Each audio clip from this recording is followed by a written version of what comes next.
No, keep it. No, All right. that's really funny. We should keep it. All right, now we're gonna start by creating our characters.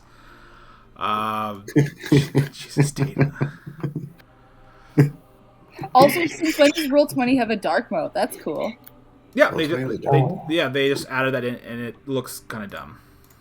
Not a huge fan of the dark mode. It's a purpley feature, which isn't too bad, but all the text chats have like different color backgrounds, and that's a little disorienting.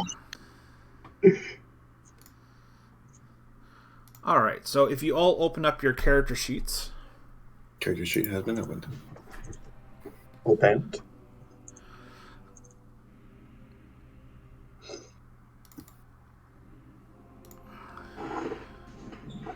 you it's a little different the way it's designed, but it's this character sheet's much better than the old Rogue Trader one. You would have all your characteristics at the top, just like you would in the fantasy: weapon skill, ballistic, strength, toughness, agility, intelligence. They added a new one, perception. That is a characteristic now instead of a skill. So your average perception is going to be phenomenally higher than it was in the fantasy, and of course you get your willpower and fellowship. Yes. Good, because that was something that I feel like Wolf needed to work on. Yes. So your characteristics, they're all going to be 2d10 plus 25. So your characteristics will be slightly higher on average than the fantasy. So a 36 would be average. Damn, here I was thinking I was going to be powerful. Yeah, you are. You could still be. Oh yeah, you'll be definitely a lot more powerful than in the fantasy, because especially when you start dealing out weapons and stuff, it is insane. All right, so who wants to go first? I will roll if that's okay. Okay. Oh, Captain, my captain. Yes, indeed. Oh, Max, I think I'm being delegated the captain role, so I will become the captain. He shall be our rogue trader. Cappy boy. What did I roll again? It's 2d10 plus 25. Yeah. 10 plus 25. Yeah, and then they go in order of rolls. Mm-hmm. So that's your 38. weapon? Oof. Yep, so anything above a 36 is above average. Okay, so 38. Hold on, I gotta have this over here. Yeah. Can I... Nope, that didn't work. Hold on. I'm 2d10 plus 25. I'm going to copy that. Yeah, makes it all so that I don't have to type that in every single time. That's a 33 ball skill. You got some solid ball, a little bit below average. Yeah, I got some solid balls. That's right on average for 36 for strength. That's not a great toughness. And I think I'm not going to be a very tough boy. A little squishy. A little slow. So that was a 1. That's why. Fucking ones. 34 intelligence. A little slow. A little slow and a little slow. Oh. Oh, no. Bad perception roll. I'm not doing so great, guys. Just wait for fellowship. You're gonna fucking kill it. Hey, 2 10s. Boom. Oh, okay. Look at that. I'll take a 4. He might. This guy might not be able to see, but he can fucking party. Okay, so you can re-roll one stat and take whatever the new roll is. I'm re-rolling perception. Okay. Yeah, 37. Hey, and then I'll also allow you to swap one skill with another. But I think you're pretty good across the board. I kind of want to swap weapons and ballistic because I want to be a shooty. Okay. And your weapon skill stat is cheaper to upgrade as well. Yeah, true. Okay. I have swapped them. So I am 33, 38, 36, 32, 35, 34, 37, 36, 41. Yeah, that's quite quite average across the board, which is pretty good. Mm-hmm. The 41's going to be nice though for Fellowship. Oh yeah, huge. It's also going to go up because I think I'm going to do a Hive World. So that'll raise Fellowship by 5 and lower my Toughness by 5. So I'm going to be squishy. Ooh yeah, because very squishy. That will push you. That does push you down the threshold, which is not great. But all right, who wants to go next? Mags, would you like to go next, or do you want me to go? Go for it. I'm just gonna grab some lunch real quick. I'm still listening though. All right. I'm gonna start with my weapon skill. It's a juicy 38. Ooh, nice. Oh, I see where I added it. I've done this before and I've already forgotten. That's a 41 for my gun. Jesus. Oh no. Okay. 36 strength. I'm average strong. Oh, shit. I'm very tough. So I'm going to put you in front of me all the time. I'm below average speed. Oh no, I'm not very smart, which is not great for your tech priest. You're slightly below average. Okay. Average perception. I can see just fine.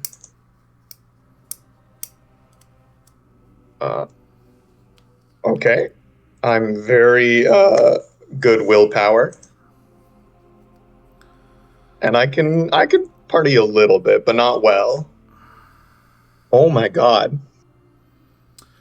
So you Those can are good rolls. Yeah, so you can re-roll one stat if you want, which I don't think you would. Part of me wants to re-roll Fellowship so I can get a lower number. Because I want one of my skills to be bad. No, you really don't.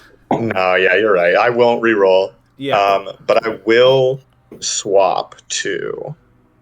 I would probably go willpower and intelligence. That's what I was thinking. I didn't know how important willpower was going to be for me, but I will swap it with my intelligence. So my 42 moves to my brain. Yeah, because you want to keep your ballistic. Your ballistic's amazing, so you can fire really well. Oh, yeah. And I'm incredibly tough. And with your toughness being at 45, that puts you at an automatic 4 damage reduction. So that's pretty nice to keep. I mean, at 35 willpower, you're one under average. It's still really good. Bless the Omnissiah for my rolls this fine morning. It is 1:30.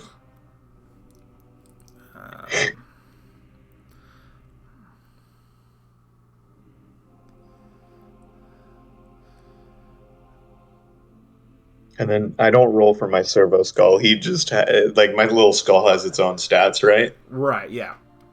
Yeah. Okay. He's pre-generated character for that. Makes sense. Yeah. Oh, is he one of those servo skulls that just has like a gun on the side of it?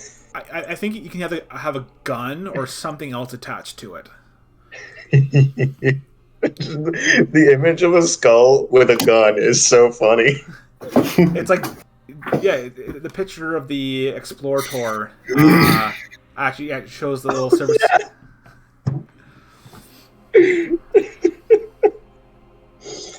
It's on a little leash too. I love it. He has his own tiny little gun. He's like Rocket and Groot. Yeah, if Rocket and Groot were a cyborg and a skull. Yeah, that's so good. All right, Mags, it is your turn. Okay, I'm a little bit behind. What is the premise here? What am I doing? Rolling your characteristics. It's 2d10 plus 25. So /roll space 2d10 plus 25. And then copy and paste.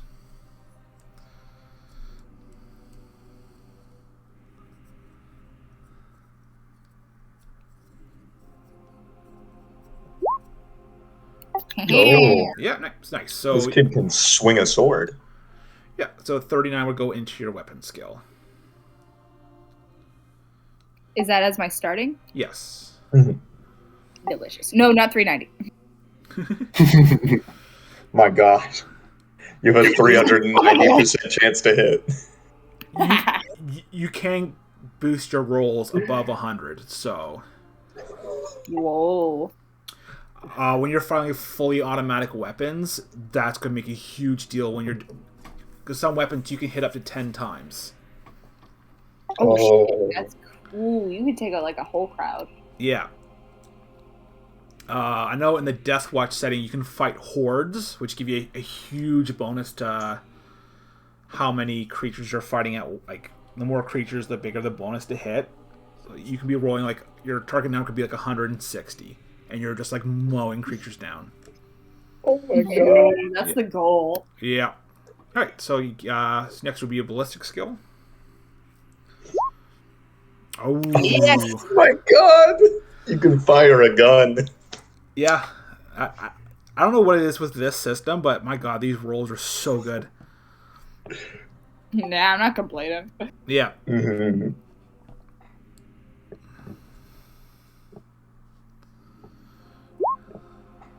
Oh, no. It's not too bad, though. Only 3 below average. Yeah. That could be worse. I wonder if I'll have like a super high fellowship in comparison to that. You got max fellowship. And plus, I mean, you're not going to be... Melee fighting is not going to be what you'll be specializing in, so, I mean, slightly below average strength is not going to be a huge deal. That's true. I do have a pretty good ballistic. Am I just filling these out like going left to right across the board? Yep. Yeah, so toughness would be next, then like agility and so on. Gotcha. Nice. Tough. Yeah, I mean, I think intelligence, perception, and willpower are going to be like your three big stats. Mm-hmm. I think willpower for navigator is like most important, unless I'm misremembering. Can't get distracted by the void. Yeah, I might be entirely wrong. And navigation is your intelligence skill. But you also willpower's could be he'll also have psychic abilities, which are willpower based. Okay. So. Cool. Okay, so fingers crossed. Good, get bad ones out now. Yeah, that's your agility.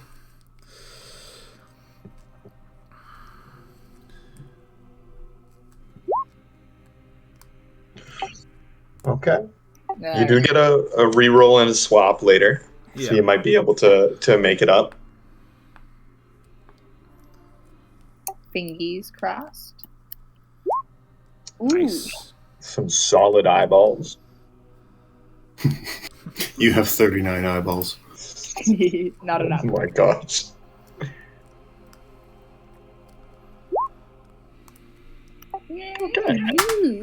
Okay, neither here nor there. Yeah, it's not bad. 35.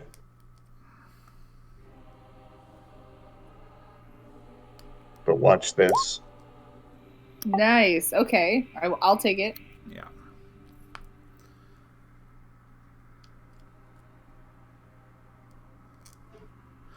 All right, you can choose one skill or one characteristic to re-roll. So I have one swap and one reroll. Yeah. Okay, so I'm just gonna reroll my lowest, which would be Strength. strength. Good call. Okay. Perfectly balanced. As all things should be. Mm-hmm. And you can swap. So what again is the most important for a navigator? All your navigation skills are intelligence based, so I would probably swap the 39 for your weapon skill for the 34 for your intelligence. Okay. That way you still keep a good ballistic skill. And I mean, you're not really designed for melee fighting, so that's probably. As it is, yeah. Okay, yeah, that's a good call. I'm gonna swap weapons and was it intelligence? Yeah. Yeah. So weapons goes down 5, intelligence goes up 5. There we go.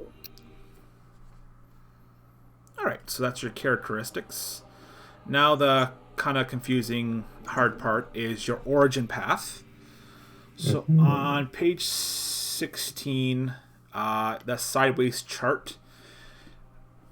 So you pick the first row, which is your home world, birthright, lure of the void, trials, and trivials, and motivation and career. So you start off with your home world, and depending on what you pick first is going to limit your next choice. So you pick it, and then the one below and adjacent to the one that was below you can choose from. But just keep in mind the motivation. That's kind of where you want to end, and then you can pick into your career. Yeah. My recommendation is if you right-click on the page that's got the chart, you can open image in new tab, so you don't have to keep scrolling back up to make sure you can take stuff. I am literally holding my laptop sideways right now. You're a lifesaver. Thank you. I don't remember how to rotate one single image on Google Chrome, but otherwise I would let you know how. No, but that also gives us a bunch of options that I did not know were there. Thank you. How to rotate text in Microsoft Paint. Whoa. He's going old school.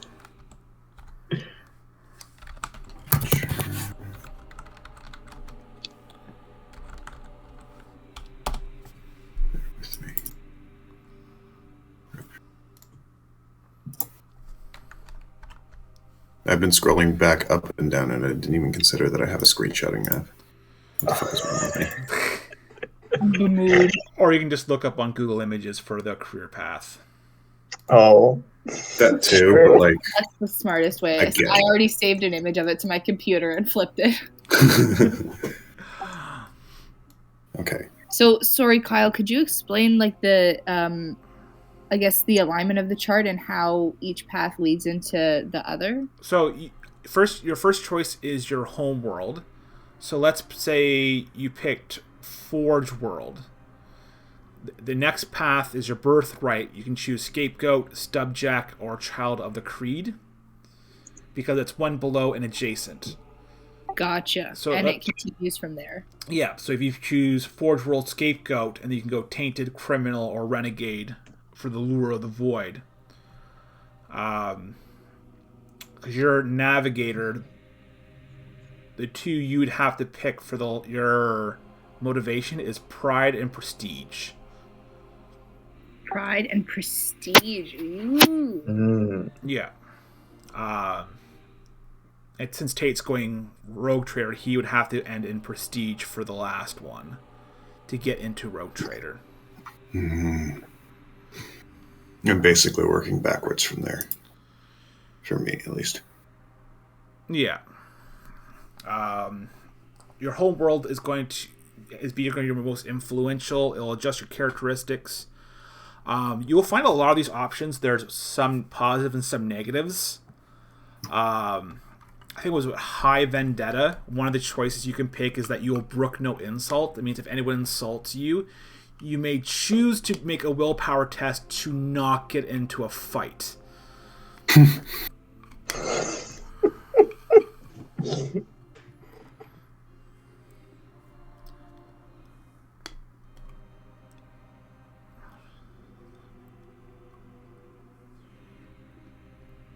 No, I think it was maybe it was Vengeance.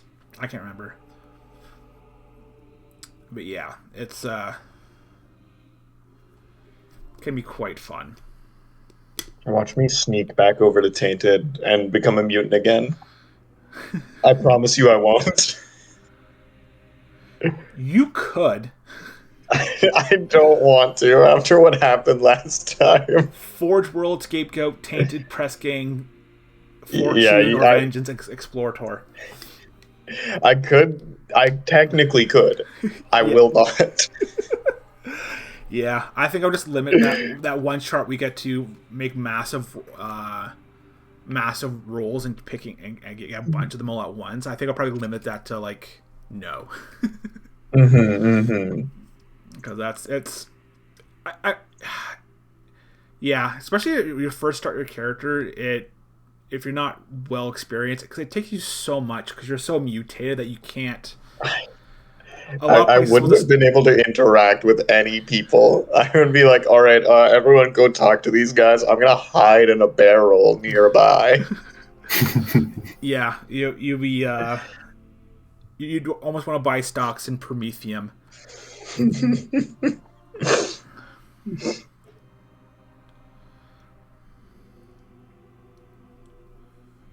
I'm torn between Nobleborn and Hive World. Ooh. I like Hive World flavorly. Like, I like the Hive World flavor better, but the next one down from that I kind of like is Savant, and that would also bring down my toughness, so I'd be at a 24. Yeah, that's gonna be rough. Be a squishy boy. But I'd be very smart. What exactly is a stepjack? Violence. Yeah, they were born to violence. So basically they're just like a little bit. Wait, let me fully read this thing. Yeah, you're born of violence. It has surrounded you your whole life, and you had a weapon in easy reach since you were strong enough to grip one. Yeah, you just get the quick draw talent and gain Intimidate as a base skill. You get +5 to your choice of weapon or ballistic, but you suffer -5 fellowship, and 1d5 insanity points, which is really nothing. Your thresholds for corruption and insanity points are a lot different than fantasy, so I wouldn't worry about having a couple too early on in the game. Interesting. Okay. Is this on like stage 2, the origin path? Perfect.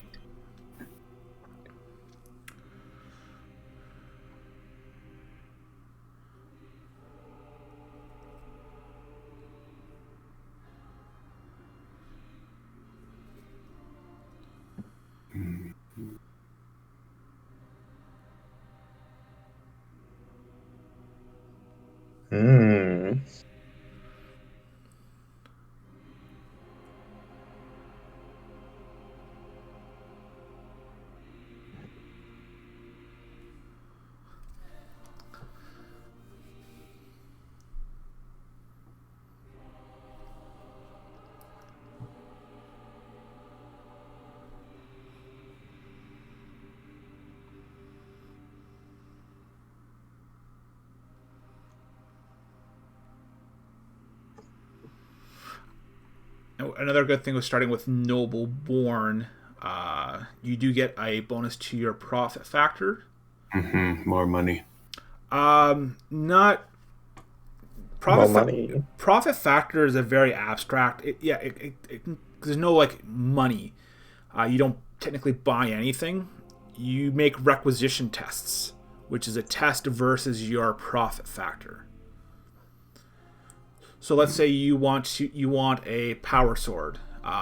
You get a bunch of bonuses and minuses depending on how hard it is to find, where you are, blah blah blah. But then you make a requisition test. If you succeed, you get a power sword. If you fail, you don't get one, and you can retry the test later on. Interesting. Any kind of gear you want requires requisition tests. So that is your profit factor.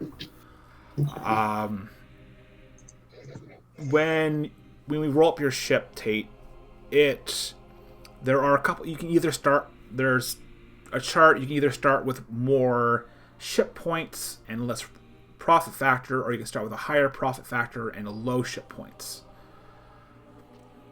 I mean, you can roll a chart. I'll probably let you pick which one. My personal preference would always be higher ship points and requisition than profit factor. So that way you can start off with a really dope ship. Because getting ships and parts is a lot harder than it is to get profit factor.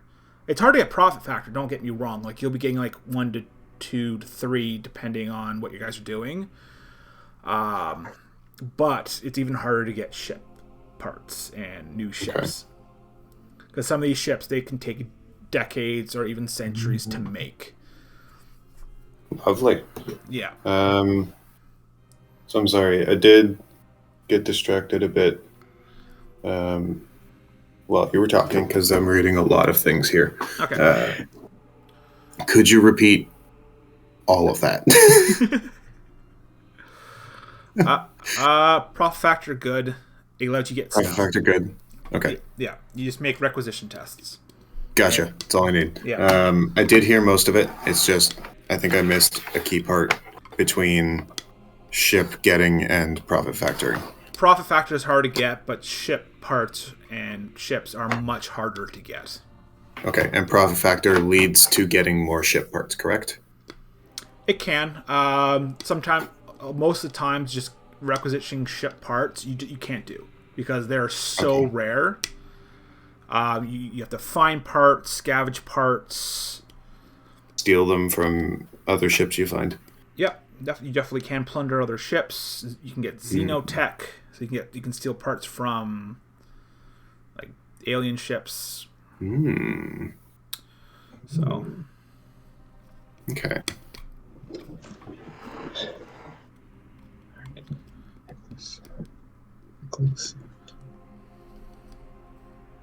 Oh, I think most of my path planned out now. There's just one I'm like not sure which route to take. which one's that? For my trials and travels, I'm not sure whether to go press ganged or calamity.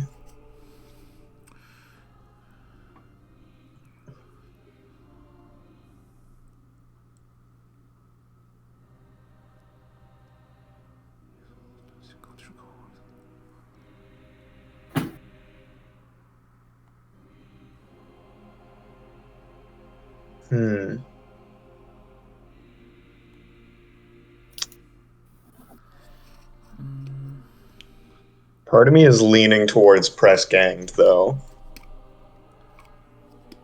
I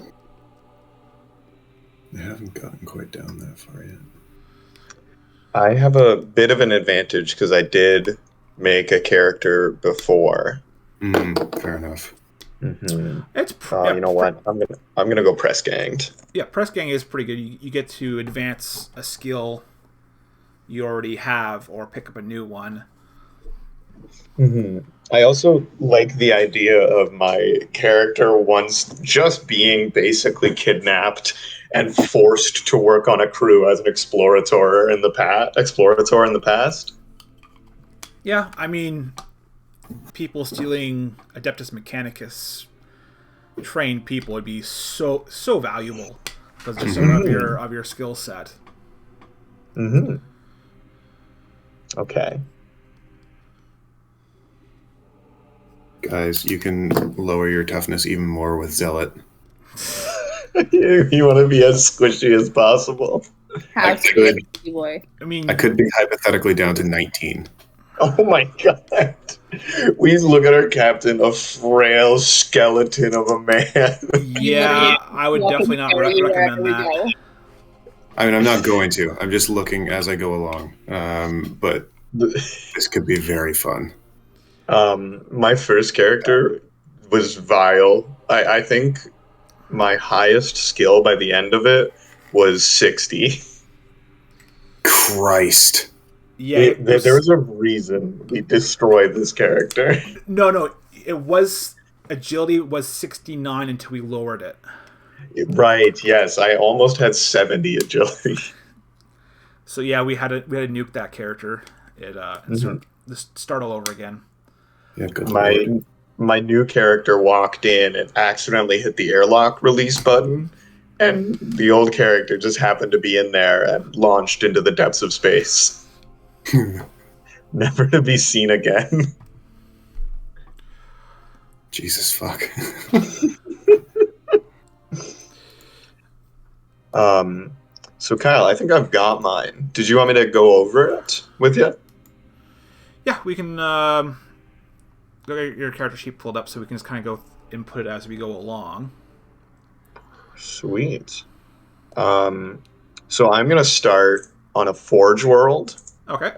It just makes the most sense for an Adeptus, like a Mechanicus guy. Yep. So my weapon skill drops to 33, but my intelligence jumps to 47. Which you will need a lot. Yeah. I get common lore tech, common lore machine cult. Oh, I get the technical knock talent. Those born for follow an errant path must strive. Because of this, a starting Forge World character may increase the characteristics of their choice by 3. So one of my characteristics gets to go up by 3. Part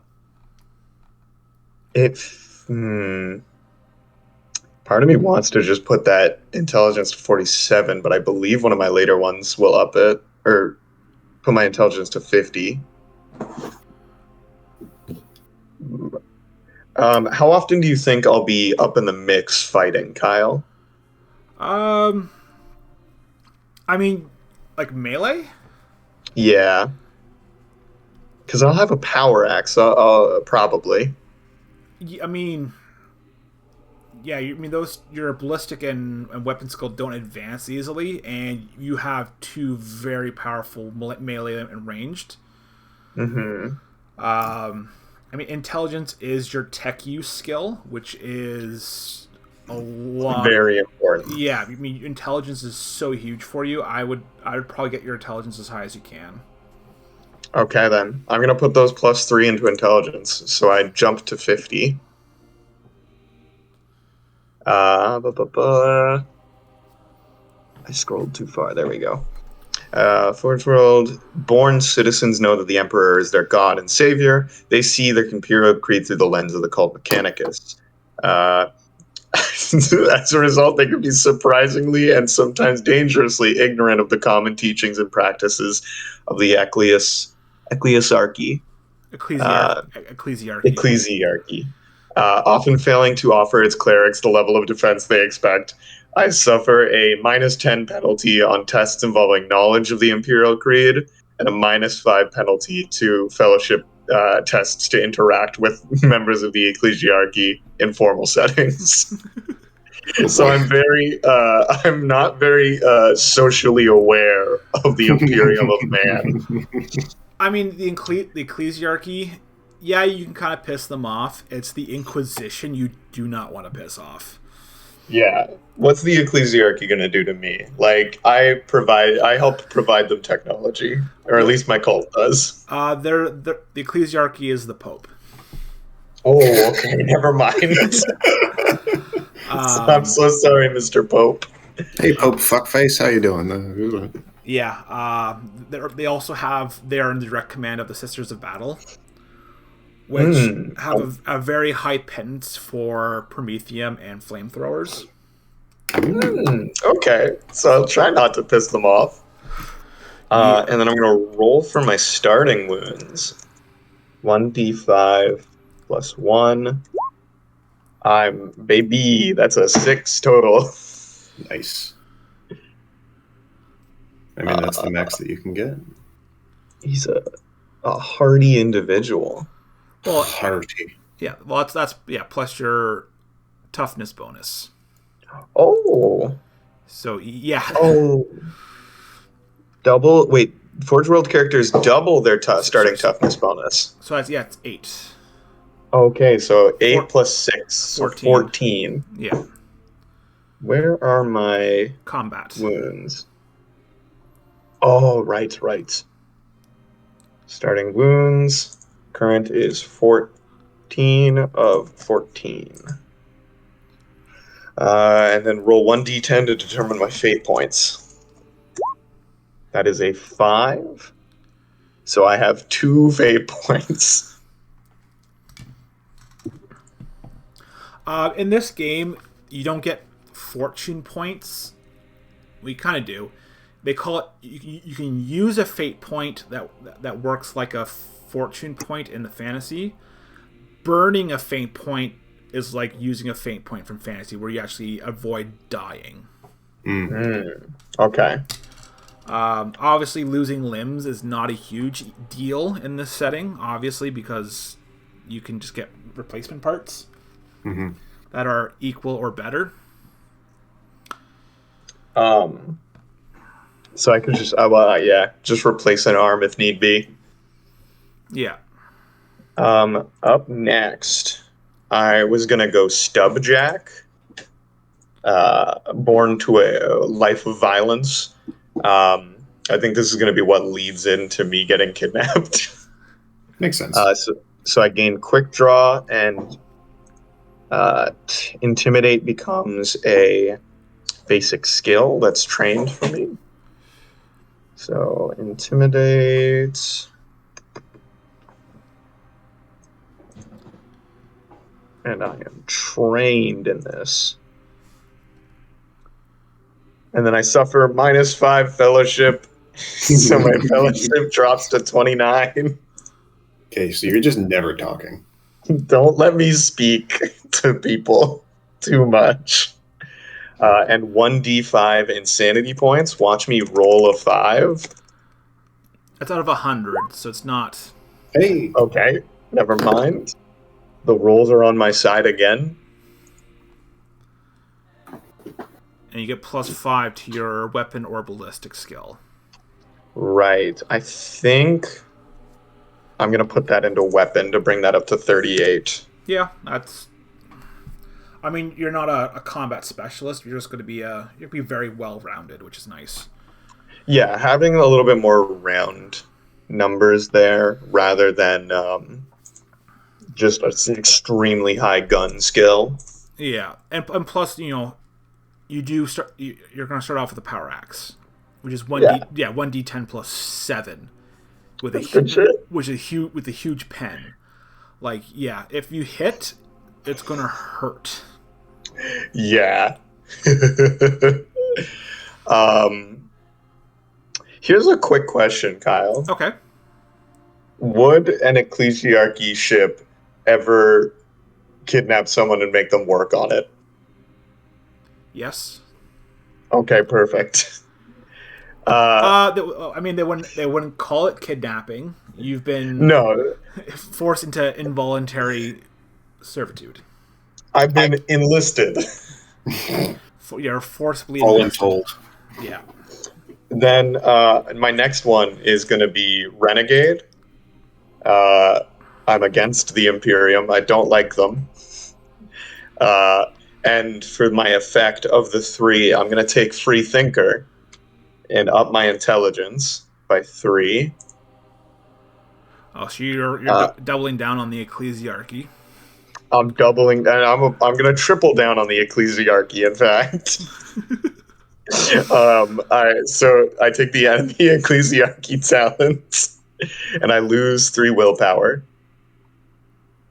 Okay.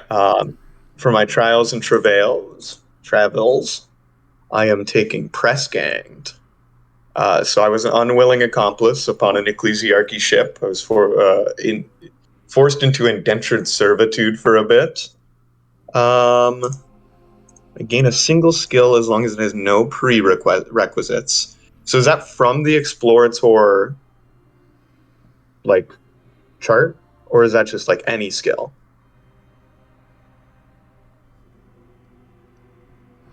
I think that's any skill. Okay. So I pick one skill, and I gain it. So that makes me trained in it, correct? Yeah. Okay. I am going to take... I should have thought of this. More. Dodge? Oh, that's a good point. I'm going to take dodge. I prefer Ford. I choose Ford Focus. Quick note for Tate and Mags. Dodge is a basic skill now, not advanced. Cool. And then common lore skill. What do common lore skills include? We can leave that for later once you've. Actually, no, I'll look it up right now. Let's go to school.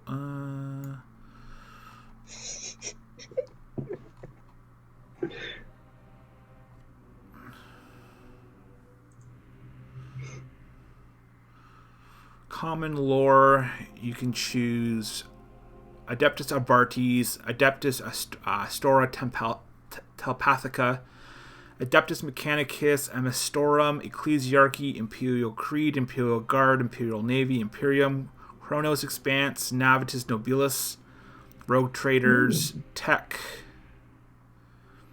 and War. I feel like some of those I'm probably going to get just being an Explorator. But if you picked, let's say, Adeptus Mechanicus, and you get it again from Explorator, you get it. It goes up a level. Oh, then I think I'll take common lore tech, so that it can be upped later. Tech, an understanding of simple litanies and rituals to soothe and appease machine spirits. Okay, and then that becomes basic because of my background, I think. And then finally, I'm taking vengeance as my motivation, and my hatred talent will go to the Ecclesiarchy. I hate the Pope in game. I like that you have to specify in game. Yes, in game. Outside of game, you guys all know I'm a devout Catholic. Unfortunately, that's not one of the choices. No. Hatred is criminals, rogue trader specific, pirates, Xeno specific, psychers, and mutants. Oh. When fighting opponents of that group in close combat, he gains a +10 to all weapon skill checks made against them. Okay. Then I will need to rethink that. Let me look at the list. I mean, there's Criminals fault. Yeah. Wait. Hold on. I'm looking at another list that does include Ecclesiarchy, but that might just also be wrong. Talents is page. What page are you on? I'm looking at the wrong thing. Yeah. Never mind. I did a Google for it, and that was a mistake. Yeah. Page 99 is the actual hatred talent. Okay. I'll take a quick look. I'm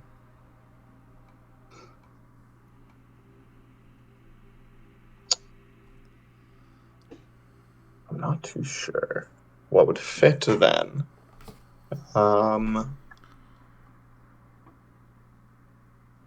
I will probably then go. I'm gonna pick pirates. Okay. You hate pirates? I hate pirates. Well, that should be interesting. Well, considering I think we're gonna be pirates. We're not. You're rogue traders. You trade and at worst you're pirateers. Yeah, the ears are different. It's important. We're gonna constantly deny that we're pirates, but we're not. Yar, we ain't pirates. We don't be pirates. We do our taxes. We are simply privateers. All right, Mags or Tate, you have got your lines picked out? I do. Okay. Mags, do you want to go first, or are you okay if I do it? Go for it. I've got them picked out too. I was just wondering if there's are there any considerations that I should take into account when making these choices, or is it more storyline based? You kind of want to either complement your current skills and attributes, or round out the really bad ones, which I don't think you really have any bad ones. I'd probably more focus on just increasing your probably your willpower and intelligence. Yeah. So Okay, gotcha. I based mine in both story and gameplay wise for myself what would be interesting. But I was also still trying to find mainly trying to find ways to make those gameplay wise, what would be the best choice? Then how can I explain it with a story? Gotcha. Okay. Is there any? Where can I find in the manual where it shows where each characteristic of the Lure of the Void, what it does, or Trials and Travails, what it does? Oh, it starts on page 17. That's your home world. You scroll down. Eventually, it will get to each individual one. Oh, okay. I think I just wasn't patient enough. I was just scrolling. I was like, where is it? Yeah, it's just right after the chart. Okay, so Gotcha. Okay, thank you. I'll give it a start then, because I do have them set out. I'm going to go Nobleborn, and then Vaunted. Okay. Chosen by Destiny, specifically for the Xenophile trait. Okay. And then Dark Voyage, Prestige, and Rogue Trader. Okay. Let's go. Oh, wait, there you go. Nobleborn first, so -5 willpower.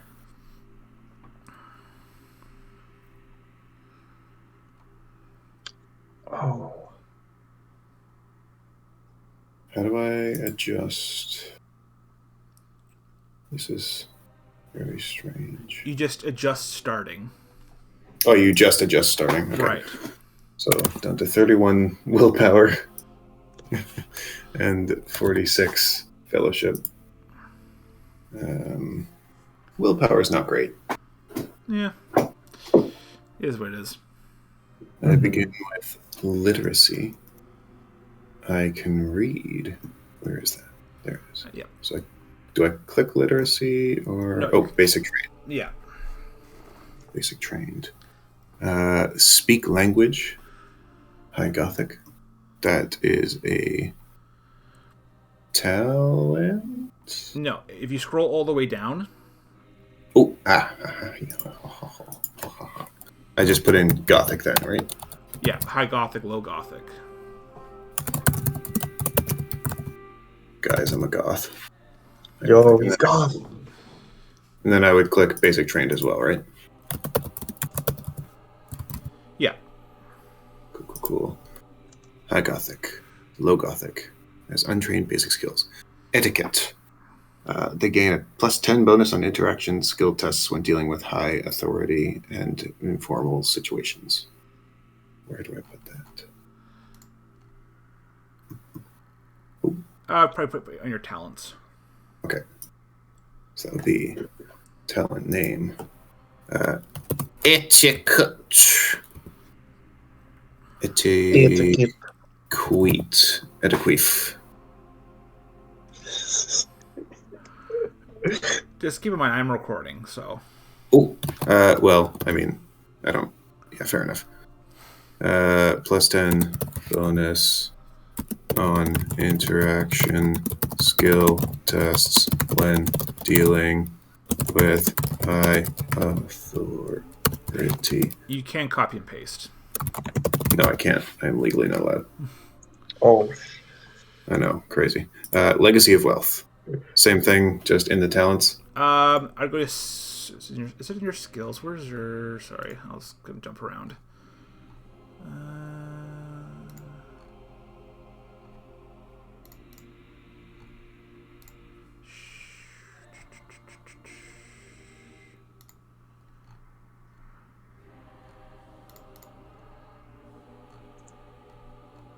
Oh, sorry. There. Yeah. Sorry. Your profit factor is in your skills. So you can hit +1 for now. So you have a profit factor of 1. There it is. Yaha. I have 1. Supremely connected. Extensive connections. Peer nobility talent. Okay. That would be under talents. Add another one. Peer nobility. Also gains 1 peer from the following list: Academics, Adeptus Mechanicus, Administrator, Astropath, Ecclesiarchy, Government, Mercantile, Military, and Underworld. I am very familiar with the Ecclesiarchy. I'm sure you'll enjoy that. No. Uh-oh. I don't know what the peer nobility talent explanation would be. And in short, it just means you're friends. Okay. And what else? You get a +10 bonus to fellowship tests, all fellowship tests when interacting with the chosen group. Okay. So who should I enter? Administratum. Could you remind me what each one is? Adeptus Mechanicus is the...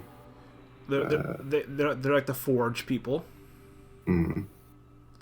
Forge. Okay. Academics is self-explanatory. Administratum? Administratum is... I don't know if Administratum and the government is both there. It's kind of the same thing. Astropaths are the magic-y stuff. Astropaths are the people who communicate through the void.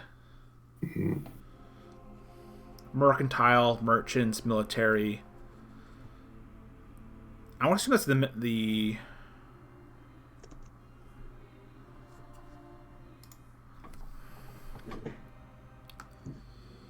yeah, it's just a military.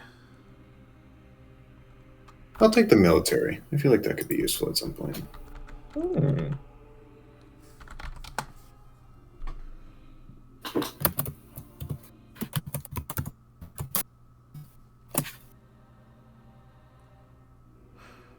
Okay, so that's done. Then I have a vendetta. Yeah. Powerful enemies.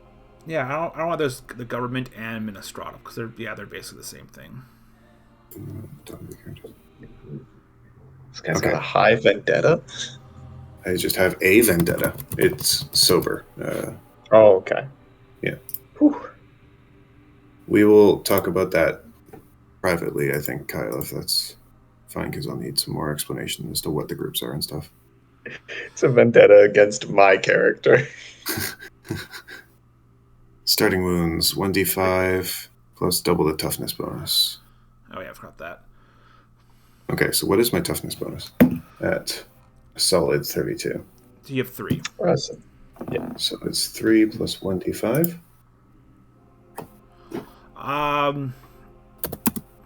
Oh, no, it would be 6. What? Yeah, 6. Because it's double my toughness bonus plus a flat 1d5. Cool, I'll take 10. Nice. Oh, well, I mean, the high vendetta, you gain the Die Hard or Paranoid talent. Oh, no, this is still under Nobleborn. Oh, sorry, I'm way ahead. I don't know what I'm doing.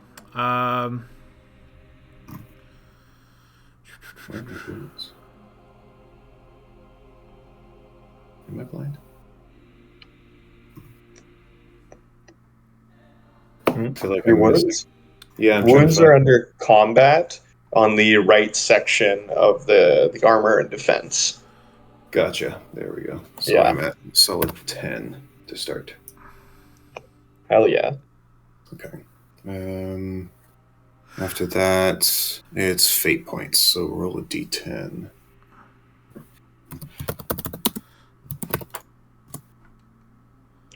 2. I get 2 fate points. Yo, welcome to the 2 crew. We both got 2 fate points. Yeah. If you rolled a 4 to 9, he gets 3, and at 10 he gets 4. So I rolled a 5 and only got 2. yeah. Rip. Yeah. Okay. So Nobleborn is done. And I go to Vaunted. I get the Decadence talent. Don't know what that means. Decadence. And a bonus of plus 3 to agility or fellowship. I'm gonna take fellowship. I think. Should I take fellowship? Fellowship's pretty important for you as our captain. Yeah, and agility. Sure. I know your initiative does work differently. It's your agility bonus plus 1d10, so it's not your actual agility. So Agility got slightly nerfed, but also your dodge is based off your agility. Okay. I'll probably just go Fellowship then. So is that just going in the starting? Yep. Or is that... Okay, so 49 Fellowship, and I think it's a -3 Perception.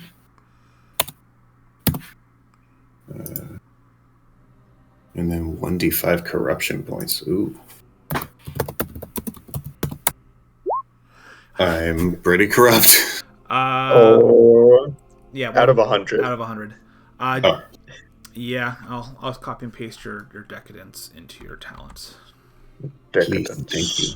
Yeah, it just means it takes twice as many failed toughness checks to pass out from alcohol, and you get a +10 to resist addiction. Oh, that's sick. Whoa. This guy can party. Yes, you can.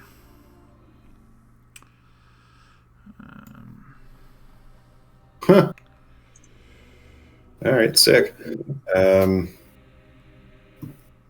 What's next? That's Vaunted.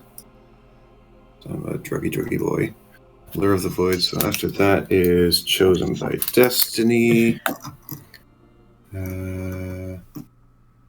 Yeah. As long as you can recall, you've been certain what the grand destiny awaits you. Forbidden Truths. You choose one of the following results. I'm going to apply it. I'm going to go with Xenophile. This guy loves aliens. I do. Deeply. No, there it is. Oh, no.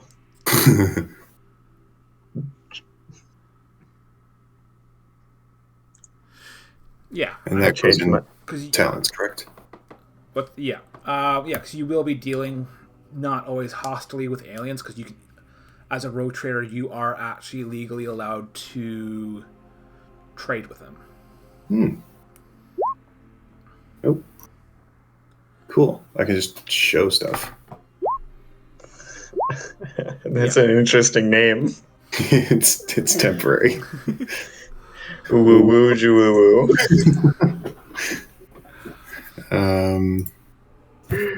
Okay, I am a Xenophile. That's nice. I'm gonna go Dark Voyage. I've seen some crazy shit.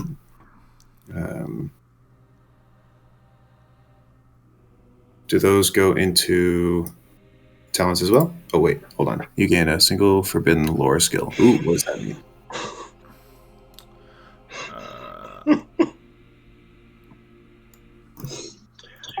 Forbidden lore. Mm-hmm. Oh, I'm looking at talents right now. Forbidden lore. Oh yeah, where do I see like skills and talents and stuff? What page is that on? Talents is page 99. Or no, like page 96 onwards. So for Forbidden Lore, you get Adeptus Mechanicus, Archotech, which is like, with 40k, the older the equipment is, the better it is, which is Archotech.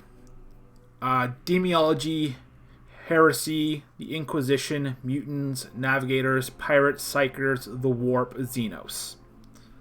Ooh. What is Xenos? Aliens. Going with that. Okay, This so man loves his Love. aliens. I do This love guy's a big fan. Basic.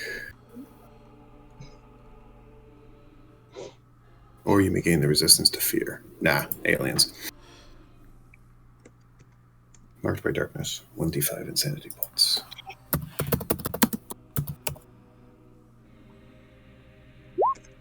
Cool.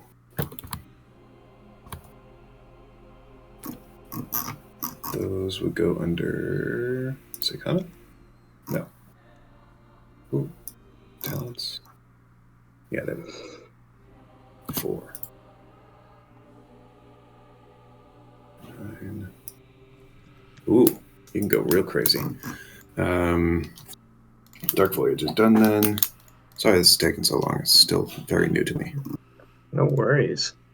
I was giggling a little bit earlier because I realized enemy ecclesiarchy gives me another -10 penalty when dealing with the ecclesiarchy. So when I deal with them, I basically have 9 fellowship. Jesus Wait, Christ. I'm getting so confused. Tate, what's been your path up to this point? I've got Nobleborn, Vaunted, Chosen by Destiny, Xenophile, and Dark Voyage. And Ooh. I'm going Prestige and Rogue Trader. So now Prestige. What is the talented thing? Talented? I believe. Does a talented talent? Yes. I was just pulling it up here. So, Should probably go down to page 99.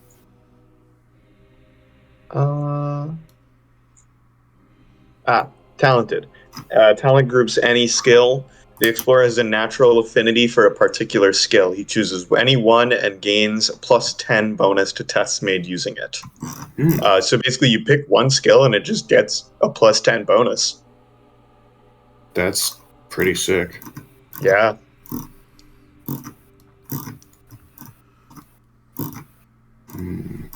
Okay. Flesh is weak as a talent. Because it is.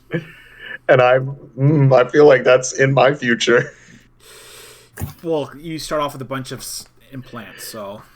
Yeah.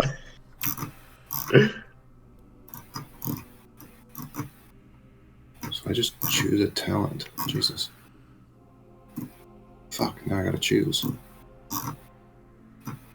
What talents do I have? Oh wait, so it would be a skill that I just randomly get, right? Yes. Okay. What do we think would be good for me?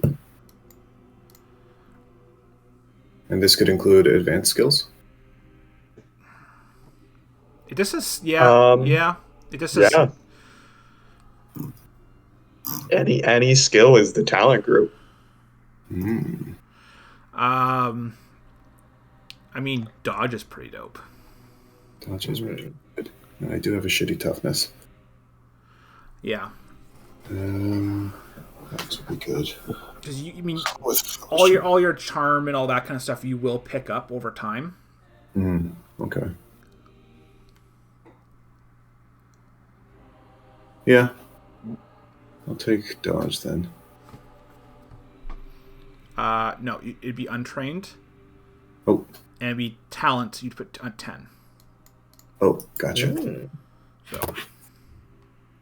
Cool. And that would be under. That would be a talent. And talented dodgy boy. Okay. Prestige is done. Now I'm doing rogue trader stuff. Okay, I'll go over to Mags. Perfect. I wonder if I could get a quick overview of Jerry's character one more time to make sure I'm not like stealing a storyline or anything. Yeah, absolutely. So I started on a forge world, so like a lot of mechanical stuff going on there, a lot of builders. Then I went to Stubjack. I knew a life of violence. Then to Renegade, so I kind of rejected the ideals of the Imperium of Man. And then I was press ganged. So in my idea, I was forced to work on an ecclesiarchy ship. And then vengeance was my motivation. So I'm seeking vengeance against, seeking vengeance against pirates, but also the ecclesiarchy. I love it. And then my career I am going to be going into is explorator. Fuck yeah. Okay, not only is that awesome, I'm not really overlapping too much, so that makes me feel better. Hell yes. Okie dokie. Okay. So I think I'm gonna start with Voidborn. Oh, also hold on. Before I make my final choices, how unwise is it to make some choices that give me 1d10 insanity points? It's not terrible. Mm-hmm. Okay. It's like out of 100. I haven't delved too much into the mechanics, but it's like out of 100. So Okay, not terrible. Okay, I think I'll be a little insane then. That sounds like fun. Yeah. I mean, you do have quite a bit to get over to navigate. Are you still going navigator? I am. Yeah, don't worry. I've worked it all out. Okay. Hell yeah. Okay, hold on. Wait, where am I? I have a presentation. Okay. I've made a PowerPoint. I'm about to bust it out. Okay.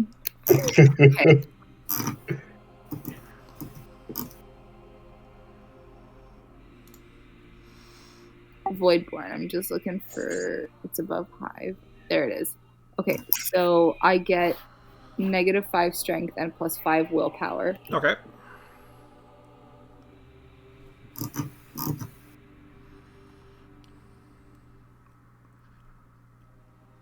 And you just change the starting stat.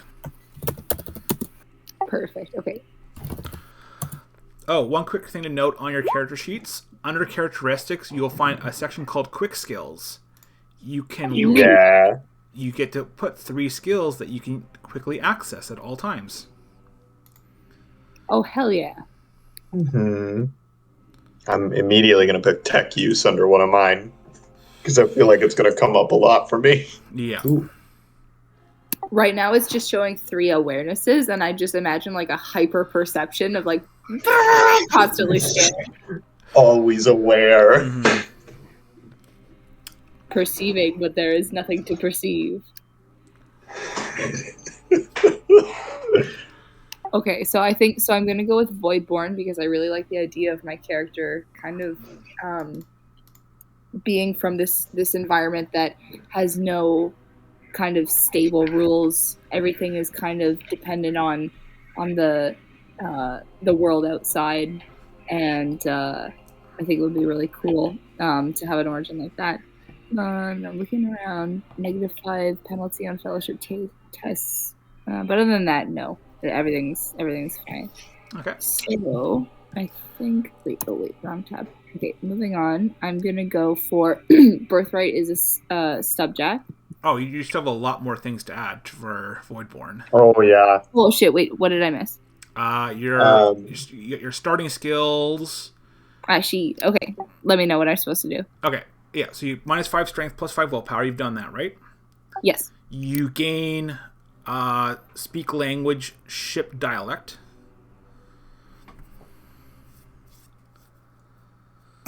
So underneath your basic skills, you have a speak language, and you can add you speak ship dialect.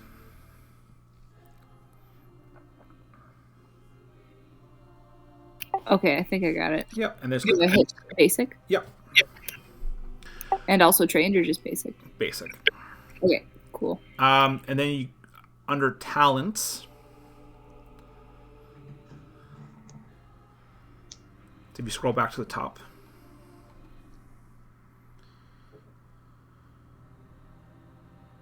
Aha. Yep.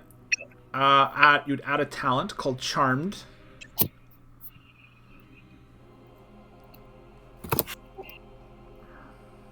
Now I regret making my push to talk caps lock. Oh, no. Yeah, if you just want to add the talent, and I'll just copy and paste the description. Voidborns are touched by the fickle powers of the warp, making them perpetually lucky. Whenever a Voidborn spends a fate point, though not when he burns one, you roll a 1d10. If you roll of a natural 9, the fate point is not lost. Oh, Ooh. that's really good. Hee. Yeah. Then you, Also, I do have copy paste, so I can take care of that if you want. okay. Next is Ill Omened. So under talents,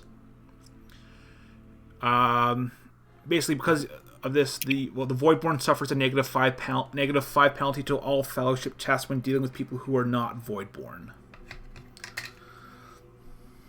Gotcha.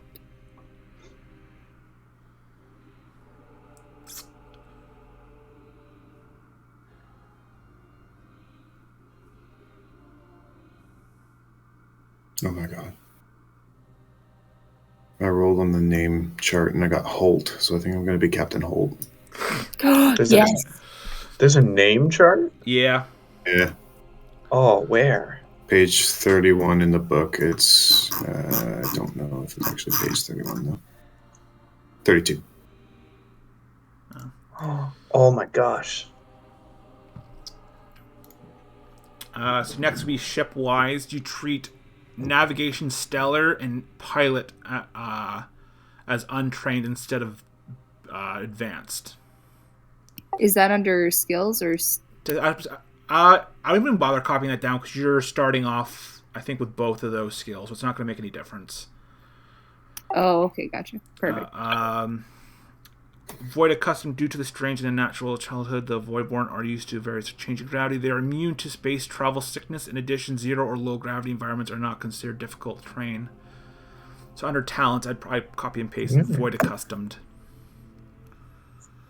That's good for our navigator.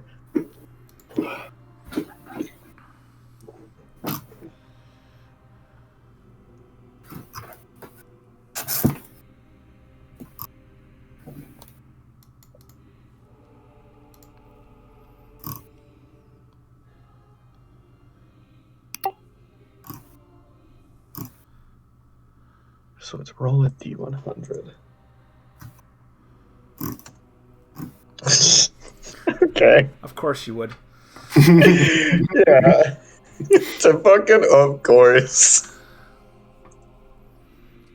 And then it says reroll on table 1-4 example female names. Oh, you went the female explorator? Apparently now. But let me see what the two options are, and I'll base it on that. Captain Stacy. Or no, you're not. You're Explorator Stacy. Oh. All right, so now roll. If you go to the combat tab, we'll put in your wounds. Very nice. So it's 1d5 plus 6.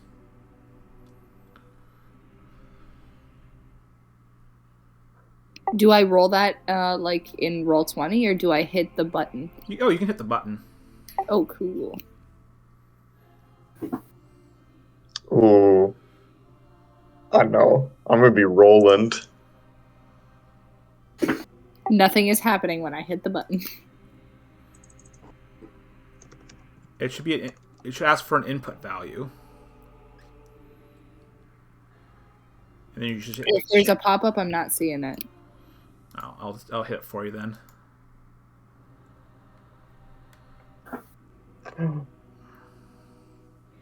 Okay, so you'd have 8.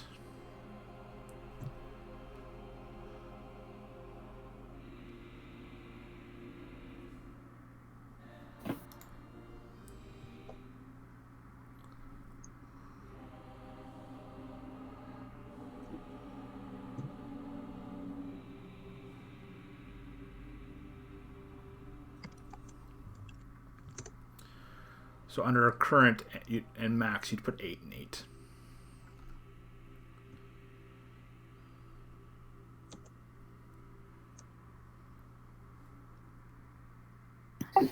Gotcha. Okay, and then you roll a 1d10 for your starting fate points.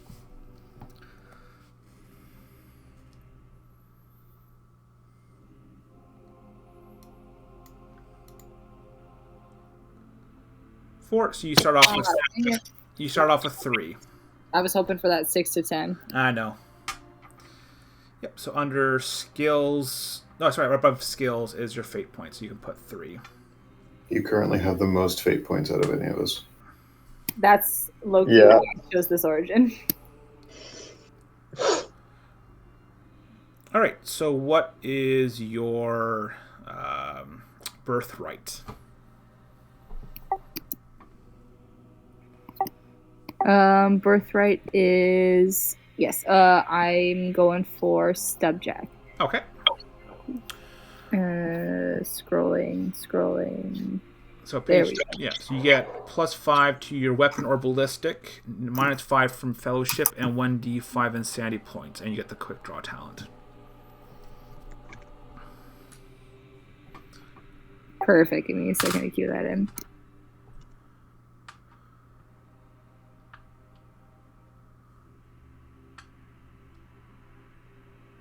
Sorry, I found an Adeptus Mechanicus name generator, and I've changed my name already.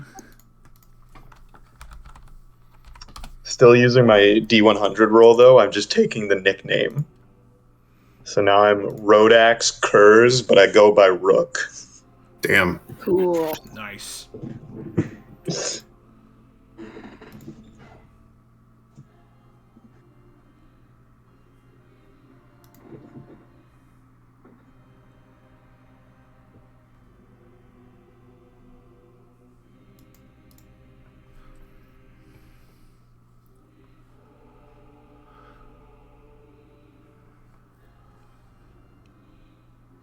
I'm really having to double check my math here. I almost just knocked myself 7 points instead of 5. Good God. Oh no.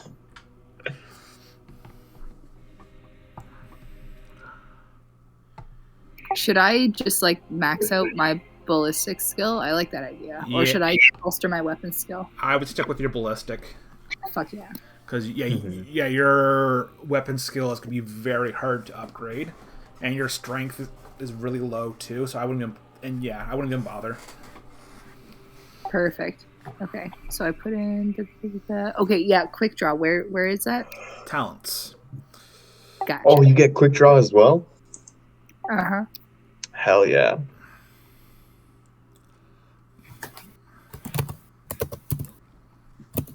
Quick draw is very nice.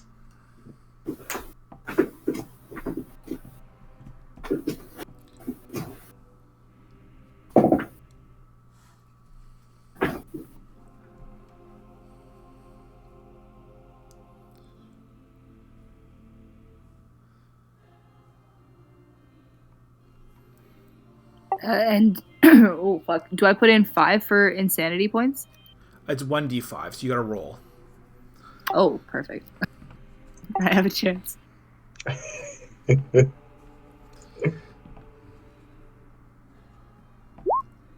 Up 3. It's respectable. Yeah, that's not bad. A respectably insane score. A light dusting of insanity. Nothing too severe. It's like you get like the aftertaste of insanity, but not much.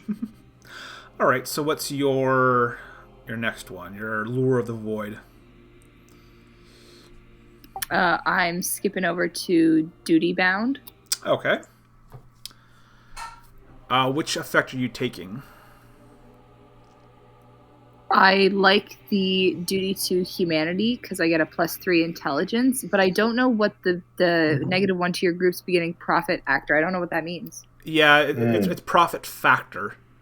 Oh, still, what does that mean though? So whenever you want to air quote buy anything, you make requisition tests based off your profit factor.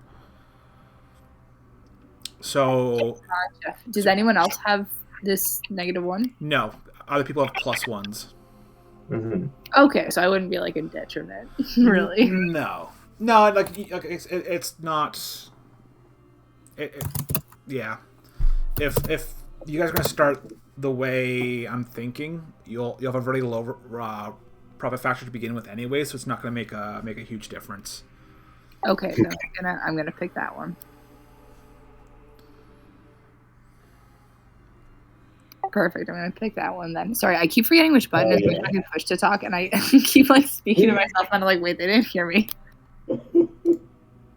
Yeah. Okay. But your I profit. can only keep track of one button at a time. Yeah. So your profit factor is -1. Okay. Gotcha. Okay. What is your trials?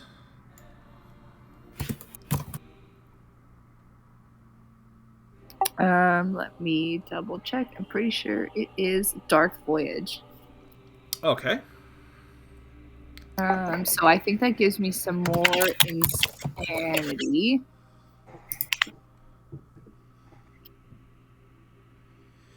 But I do get a Forbidden Lore skill pertaining to my experience. Ooh. Forbidden. And Or is resistance to, or do I gain both? No, you get resistance to fear or a forbidden lore. Which one is more useful? I I feel like we'd be more exposed to like combat and like fearful situations more often. So like even though Forbidden Lore is pretty cool, like I'd use Resistance to Fear more often. You can get secret knowledge about there's a navigator Forbidden Lore. Oh, okay. Yeah, secret knowledge about the Navis nobility families, their breeding programs, common mutations, and prominent patriarchs. Which is it is a skill you will start with as a navigator, but picking it for that one will it just improve it later, right? Right. It stacks. Okay. I think yeah, okay. In that case, I think I'm gonna go for that. Okay.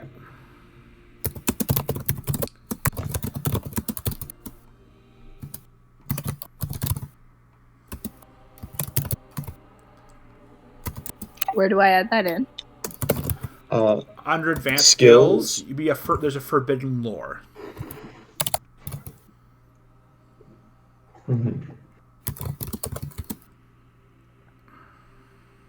Underneath. Gotcha.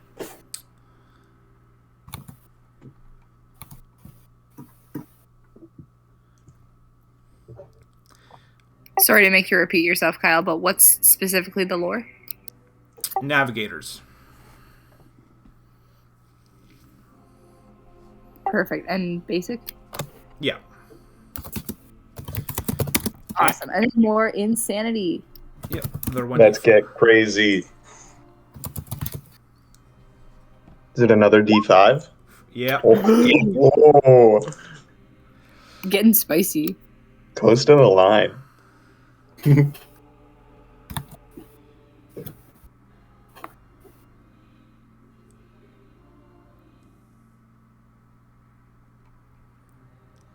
I love that there's like a degree of trauma that the characters can have. Yeah. You will be having a lot of trauma, which will be fun. Okay, and what's your motivation? I'm picking pride. Nice. Prideful. Yeah, +3 toughness, and you get to roll, and you get an heirloom item, which can be good to amazing. That was the most exciting thing. I like the idea. Oh, I'm gonna try and say this correctly. Archaeotech Last Pistol. Last pistol, yeah. Oh my god. Yeah, but Max has to roll. You can get an Architect Last Pistol, an Avengen Era Chainsword, Ancestral Seal, Saint Blessed Carapace Armor, or Reliquary of Saint Doris.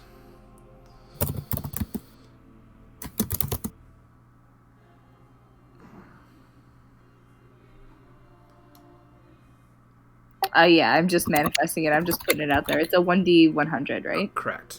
Okay. Fuck yeah! Oh, I that told the- you. Is that the Archaeo Last Pistol? yes, Yes, it is. it is. Jesus. Oh.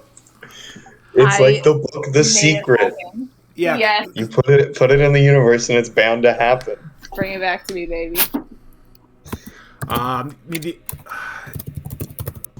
It's one of the best. Yeah, that and the chainsaw are pretty good. But the best one is the Carapace Armor, which is just stupid good. That's fair. That was also really appealing. Yeah, because Carapace Armor is one of the. Without getting into power armor, that's like one of the best armors you can get. Awesome.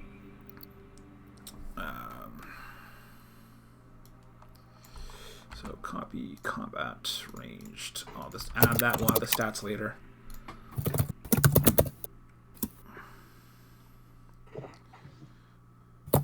I just realized I made Victor's character wrong, but it's really good, so I don't think I'll leave it. If everyone's okay with that. Hell yeah.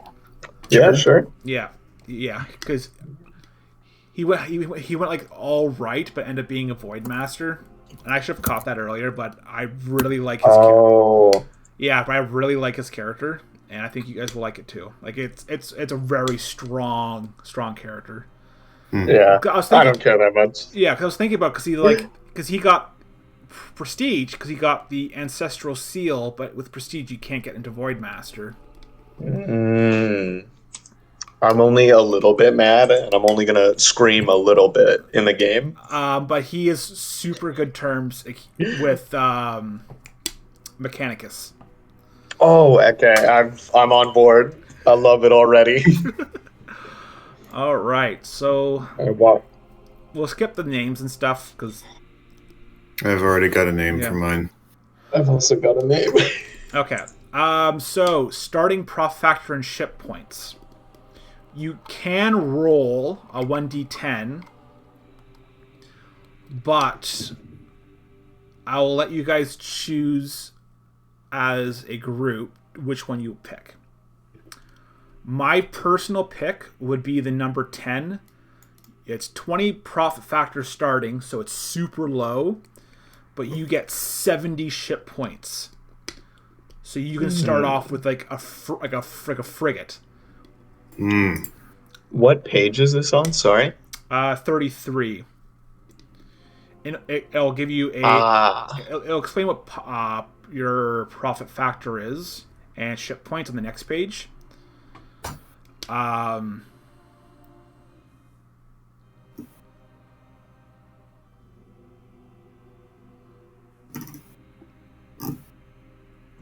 Okay, I didn't. Any ship points that are not spent are added directly to the group's beginning profit factor on a 1-to-1 basis. But I would spend them all. Get a big ass ship, put as much armament on it, and just go.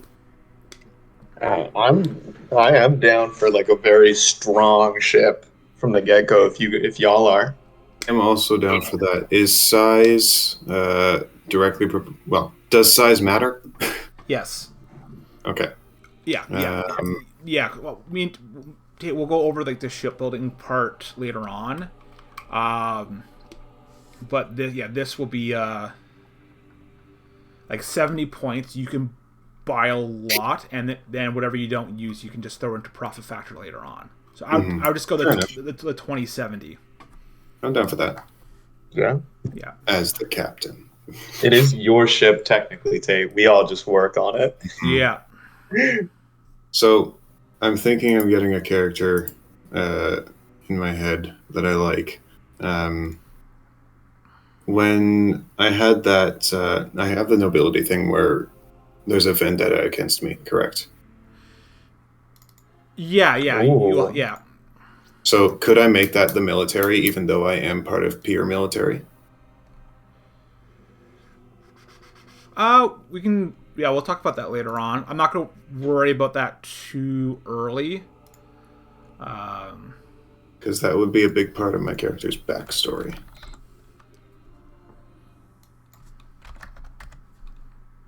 He was born into a military family, and if we have a really cool ship, perhaps that's how he got the ship and how he pissed off a lot of people.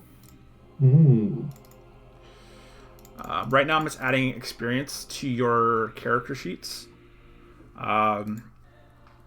You start off with 5,000, and your starting stats are 4,500.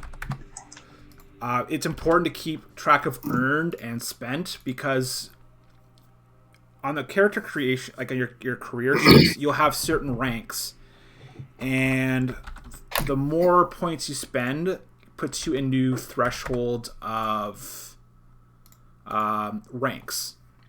So if once you spent X amount of experience points, it pushes you up into the next rank. Okay. So that's how that works.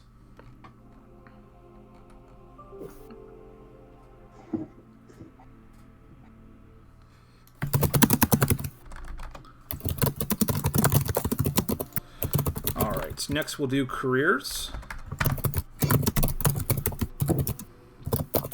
And I'm going to get rid of that stupid origin chart. I hate it. Alright, so who wants to go first? I can start unless anyone else wants to. Go You go for it. for it. All right. So I'm going to start as an explorator. I am a tech priest. So starting skills, I've got Common Lore, Machine Cult, and Tech. Now, because of my Forge World start and my Press Gang start, I've advanced a bit in both of those. So does that mean I just go up to the next level for both? Yeah.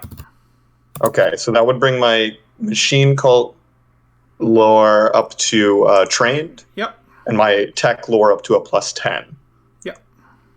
Sweet. So you start them really high, but you can't advance it until you get the rank actually has a rank +20. But Yeah. I mean, but you're gonna be super far ahead anyway, so it doesn't matter. Exactly. And then I start with Forbidden Lore of Archaeotech and Adeptus Mechanicus. Yep. So I know about the cult I'm a part of. Yeah. So you know about the Omnissiah. Yes, praise be unto the Omnissiah. I am literate. I can read a little bit. Hey, congratulations. Thank you. I can use logic. So I have logic as a skill. I have speak language explorator binary. Oh, So I can speak in zeros and ones to my fellow explorators. Greetings, fellow robots. How you doing tonight? It's 11000110010101010. reminds me of Futurama when Bender has a nightmare. He's like, there are ones, there are zeros. I think I even saw two. Saw two. It's so good. It's okay, Bender. There's no such thing as twos.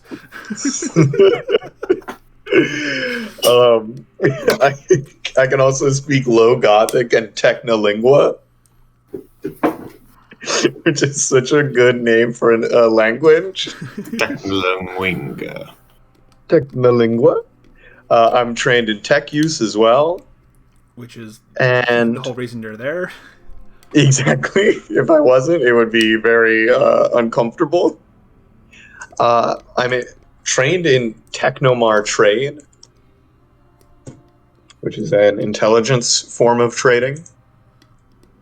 Or I'm basic in it. Sorry, I'm not trained, technically. I have my Mechanicus implants. So I have a series of mechanical implants added to my body, some of which are immediately visible, some of which I hide under a nice fancy red robe. Yeah. So, yeah, we'll add that on later on, because I'm page 366, but we'll do your basic weapon training and stuff. I looked at the list, and it was a lot of stuff there that I have to add in. Yeah. A lot of it's talents. Flavor, though, because I think only the respirator actually gives you a bonus to... I think so, yeah. But it's cool flavor. Oh, it's fantastic flavor. But the respirator is very nice. Mm-hmm. I have basic weapon training universal. Melee weapon training universal.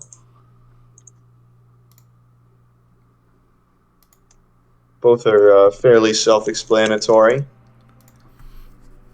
I know how to use some basic weapons. And then I have a Logis implant, which I don't know what does. Yeah, okay. You get more implants later on, so we'll just take a look at that later. Yeah. And then starting gear, yes. I can either take a bolt gun, a best craftsmanship las gun, or a good craftsmanship hell gun. I'm torn between hell gun and bolt gun. So the hell gun is single or semi-automatic 3 shots, 110 range, which is huge. It was 1d10 plus 4 energy damage, was 7 pen, so you bypass 7 armor. Right. 30 shots per clip and 2 full rounds to reload. Okay. And then bolt gun is 90 range. You get semi, so you get single, 2 for semi, 4 for full automatic. 1d10 plus 5 explosive damage. pen 4, 24 clip, full round to reload, and it's tearing, so you get advantage on damage. Ooh. I think. So sorry. So the Hellgun would be a long-range anti-armor weapon, whereas the Bolter is going to be a mid-range destructive, just ripping people apart. Yeah, I think I'm gonna take the Hellgun. So good craftsmanship Hellgun. Good craftsmanship. Hellgun. More range weapons of good craftsmanship. You have the reliable quality. Has a reliable quality. Okay.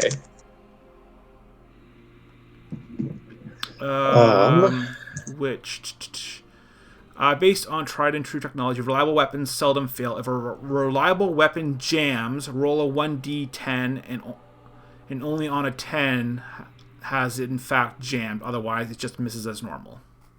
Oh, that's not a huge. Well, I mean, that's good, but I also have technical knock, which lets me unjam any gun as a half action anyway. So that's still not bad. Yeah. I mean, just not jamming in general is just so much better.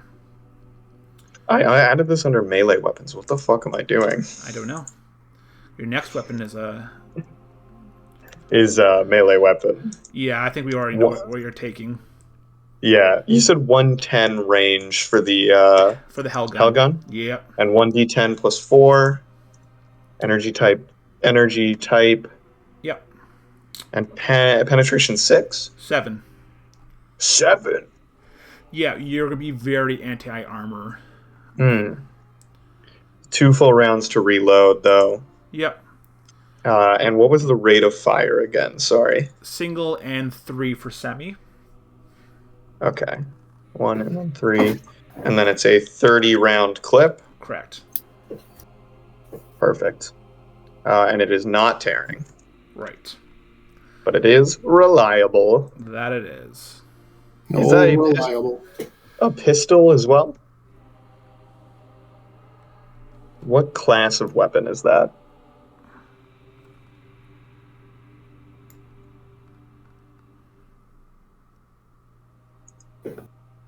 You don't get a pistol. Oh, I don't. What is okay? I don't know what class means then.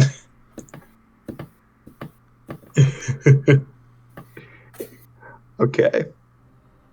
All right. That's my gun I'm taking, and then I'm gonna take a good craftsmanship power axe. All right. So a power axe. Get back down.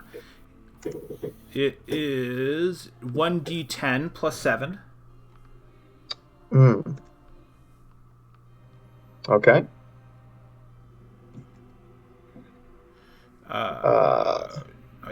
It's ranged then. I keep always forget it's ranged then melee weapons. It's backwards. Power axe. Yeah, 1d. Yeah, energy. So it'd be energy type for your weapon. Energy. Nice. Pen 7. Oh my gosh. And then it is good quality. Yep, so you get a plus 5 to hit. Ooh. And your qualities are power field and unbalanced. Power field, unbalanced. Okay. So with an unbalanced, you get -10 to parry. Ooh, okay, that makes sense. So under parry, you put a -10. All right. -10. And for hit, not -100. Yeah. Hit mod, I do +5. For to hit. Power field.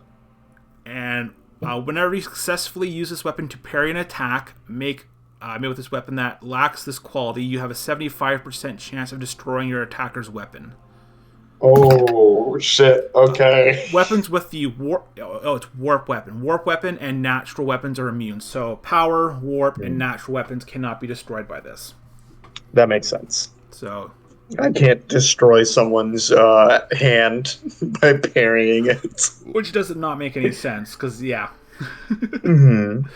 Like for like an alien, like if a gene stealer was trying to slash at me, I can kind of get it. Yeah. All right. Next, I get Enforcer Light Carapace. Um,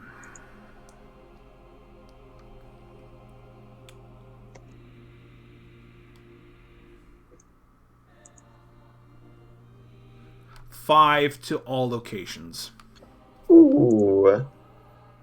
How do I? Oh wait, I'm so stupid. Yeah, So where 5, where it says AP. 5. And then I also include my toughness bonus on top of that, right? Yeah. So in the bottom right hand corner, the actual button for your weapon skill is where it says 0 in the gray little quarter circle. That's where you put your bonuses. In the gray little circle. I'm so blind. So so go to weapon skill where the big button is Oh yeah. on the bottom. Like up at the top. Yeah, little tiny bottom gray where it says 0. Oh, that's where I put my bonuses. Okay. Yeah. So you'd have 9 armor reduction. Sorry, damage Oh reduction. my. Okay. Just gonna toss those in super quick. Anything else that you got to put in for Explorator? Let's see. I have a multi-key, a void suit. Oh, sorry. Oh yeah, it's just your little extra stuff plus your. Once you put Stuff that. Yeah, you could put that in yourself. I'll give you a character sheet for the Explorator. So that's separate. Actually, what is the NPC tab? My little skull. Yeah, the only other like super interesting one is I begin play owning and controlling one servo skull familiar. There's also more on page 72. The Explorator begins play with the Mechanicus Implants talent trait, which we already have, and may select up to 2 additional common craftsmanship bionic implants. Oh. You may spend 200 XP to increase the craftsmanship on the bionic implant. The Explorator may increase the craftsmanship up to twice, taking a common to good and good to best in this manner. And you may only do this at character creation. So you could spend 400 of your starting experience points to upgrade 1 implant. And that's page 75? Yeah, 72. 72, okay. Okay, who's next? I Okay. Yeah, I'll do it. Okay. So page 41. Going to it. I was just there. Rogue Trader. Yeah. Okay. So I would start by selecting all the starting stuff, correct? Starting skills, correct. Okay, so that would be Command, Commerce, which is Train. So that would just go into Basic? Yep. Okay. Charm. Common Lore Imperium. So underneath. Common Lore, there we go. Yeah. Imperium. Then I would get Evaluate. Literacy. And I like how wherever you see an eye in a circle, if you hover it, it'll give you an explanation of the actual item. Okay. That is good to know. So I am now trained in literacy. I can read real good. Whoa. I get scholastic lore for astromancy. Where's that? Astromancy.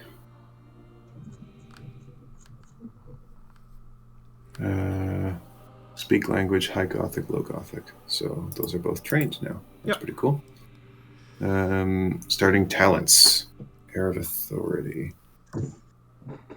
Talents over here. I have so many talents already. I'm so talented. You can put stuff on the right-hand side, too. That is good. Earth Authority. So I'm going to have to go down to the talents thing. I can copy and paste it. It's fine. That would be very appreciated because I don't want to have to scroll back and forth.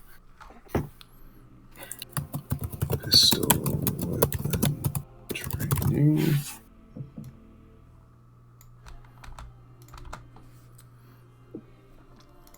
And then Air of Authority, the explorer has born to command, either motivating or terrifying those under his charge. On a successful command test, the explorer may select a number of targets equal to 1d10 plus his fellowship bonus. no effect on hostile targets, only affects NPCs. Okay, cool. Then I have pistol and melee weapon training.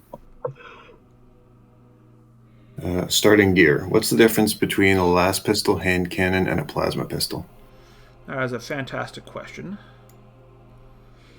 And where do I put my gear? Combat. Combat. So it'd be under ranged weapons. Yeah, so a hand cannon, single fire, 1d10 plus 4 impact, 2 pen, 5 bullets per clip, 2 full rounds to reload. Not great. It was a las pistol. Mm-hmm. The hand cannon has 35 range, so pretty short. Las pistol, 30 range, single shot, 1d10 plus 2, energy weapon type, no pen, 30 shots per clip, and a full round to reload, and it's reliable. Mm-hmm. And then there's also a plasma pistol. 30 range, single or 2 shots for semi, 1d10 plus 6 energy damage, 6 pen, 10 bullets per clip, 3 full rounds to reload, and it has the overheat quality. Christ. What does overheat do? Certain weapons are prone to overheating either because of poor design or because they fire unstable superheated ammunition. Weapon with the overheat quality overheats on an attack roll of 91 or higher. When a weapon overheats, the wielder suffers energy damage equal to the weapon's damage with a penetration of 0 to the arm location. Depending on where you, which arm, it depends which one you wield it in. The wielder may choose to avoid taking the damage by dropping the weapon.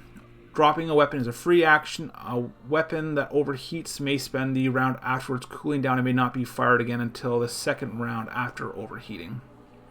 A weapon with this quality does not jam, and any effects that would cause the weapon to jam, i.e. psychic powers, instead causes the weapon to overheat.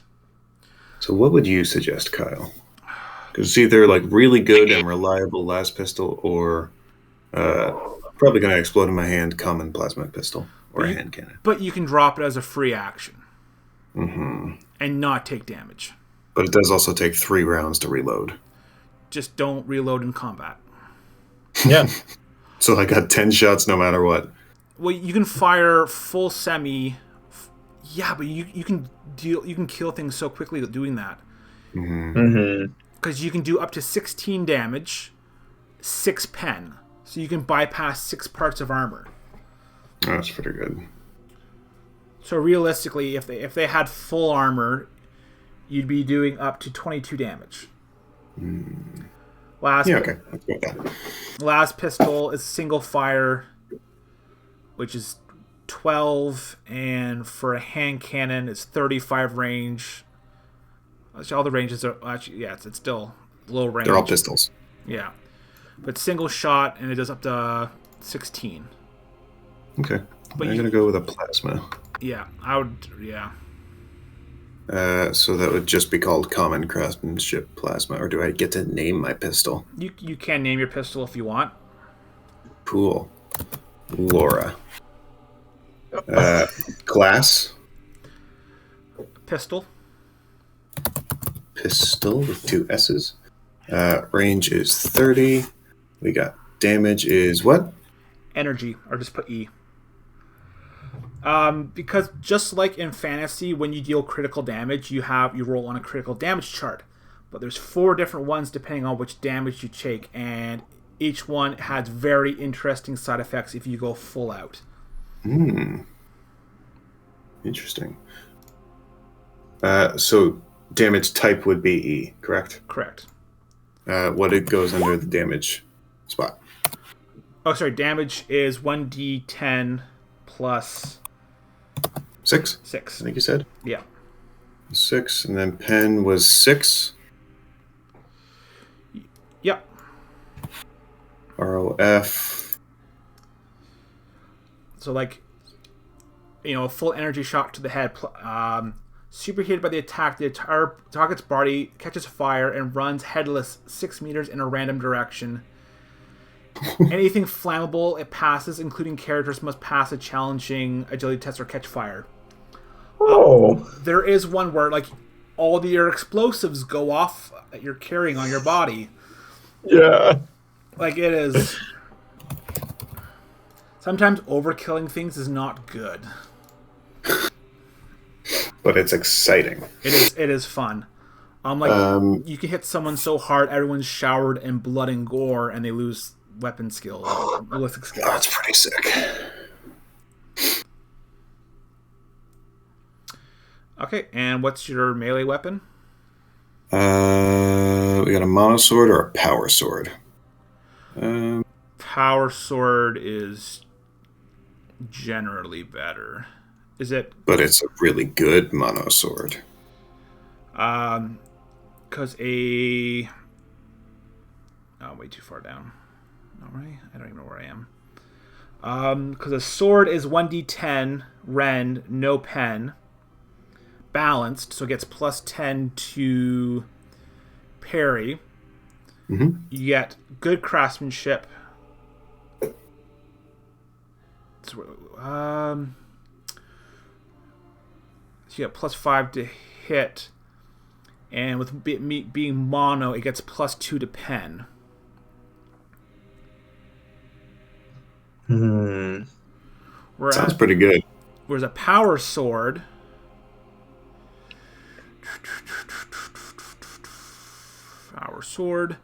it's 1d10 plus 5 pen. It's balanced, and it has a power field. What does a power field do? It causes parrying weapons to explode, and you get a bonus. And you get a bonus to parrying. So they're both good at parrying, then. Yeah. Was it just a common sword? Yeah. Okay. I got either best craftsmanship monosword or common craftsmanship power sword. Yeah. I don't know enough about either. I would recommend the power sword. You're just going to hit so much harder. I'm also squishy, though, so I'm not really going to be in combat as much as I... Yeah, because at best craftsmanship, you get a plus 10 to attack and a plus 1 to damage. So you do 1d10 plus 1, 2 pen. You get a plus 10 to hit and a plus 10 to parry. Versus 1d10 plus 5 pen, and you get the 10 parry, and you also shatter weapons that attack you.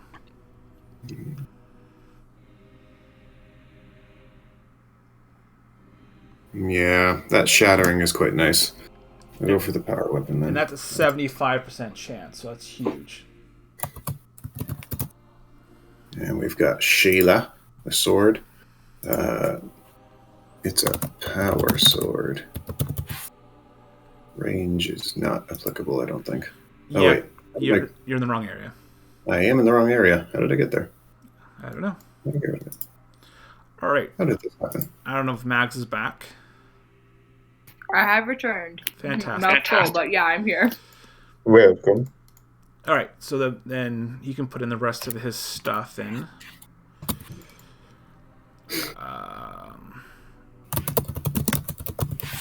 So let's put in your navigator.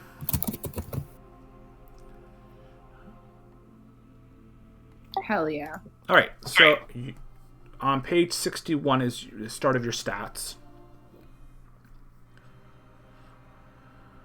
Yeah, that's it says starting skills, talents, and gear. Yep. Okay, so I have common lore, Navis Nobilite.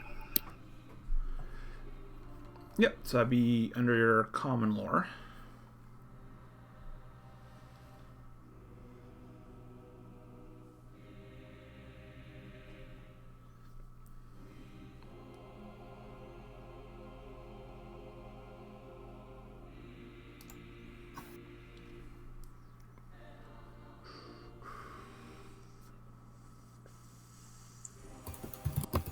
Aha! Sorry, I don't know why I have this on split screen because I am having trouble finding most of these things, but I got it now. Well, if you just want to have, I have my character sheet open so I can kind of go through it with you. Perfect. Yeah, I think we're looking at the same thing. I just like to be hands-on so that I can understand what I'm doing. Yep, no worries.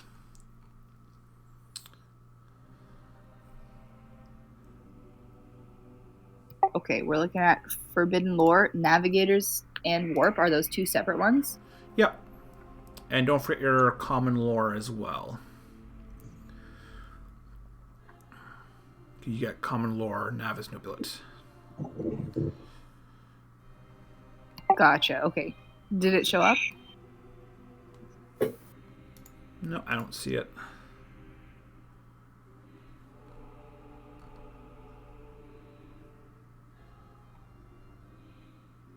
If I add another one, will it show up? It should, hopefully.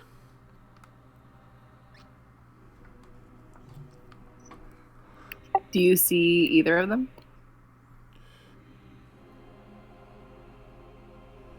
No. Let's just do a quick reload. Is that like stuff that I'm... or stuff that you put in doesn't show up right away either? Usually, it takes like a second. Yeah, I know. Usually it's pretty good, but I don't know what's going on. I put it in under common lore. I put like a test one and then like the actual one. That's weird. I hit basic for both of them as well, so they should show up.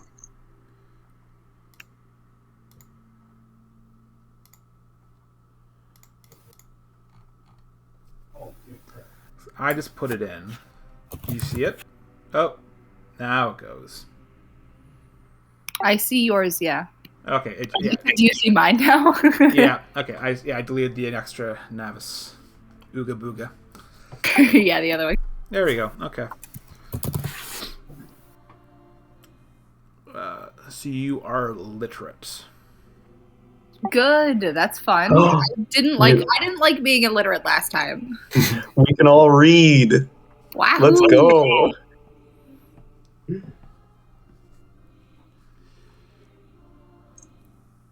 Navigation, stellar, and warp.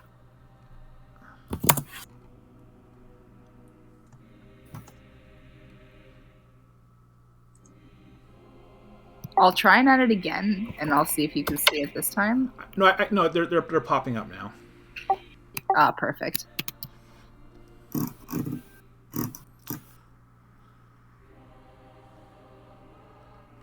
And then I have Sinoscience? Sinoscience?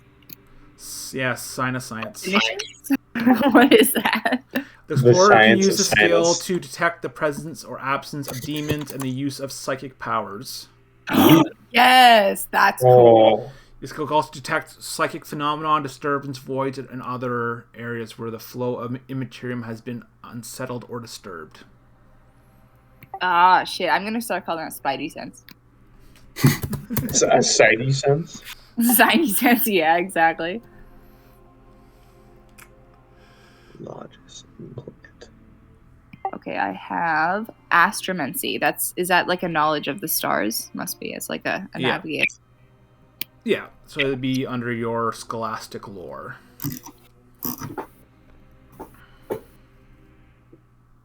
And then we're looking at High Gothic and Low Gothic for languages. That's cool. Yep.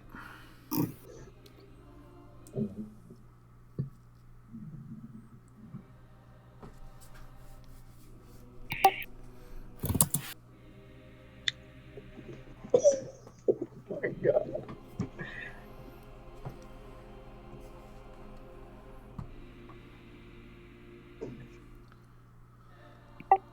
Talents are... Oh, I have pistol weapon training. That's cool. Universal. So I can use any pistol? Yeah, you just can't use like the exotic pistols and stuff. Okay. And you get the Navigator talent as well. Coolio.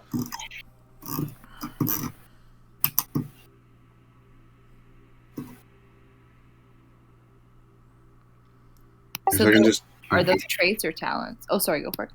No, you're okay. I was just going to ask what the quality does for armor.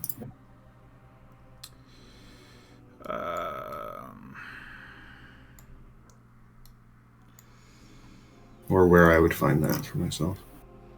And it be the beginning of the equipment. Gotcha. Okay, continue. Sorry.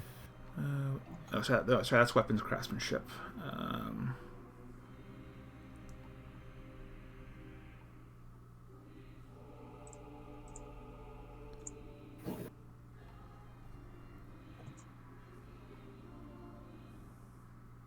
So the starting talents get written in just underneath the other ones, like Charmed and No Omen? Yep.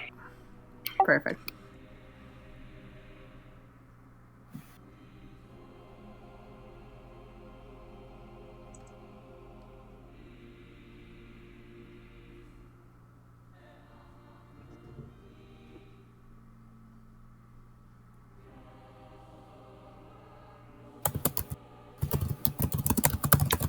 Oh, yes, on page 137. Yeah, I got it. Yeah. Kyle, just a quick question for clarification. Yes. For starting skills under the advanced tab, I would only go into basic for those, right? Unless I spent more experience later. Yeah. Okay, perfect.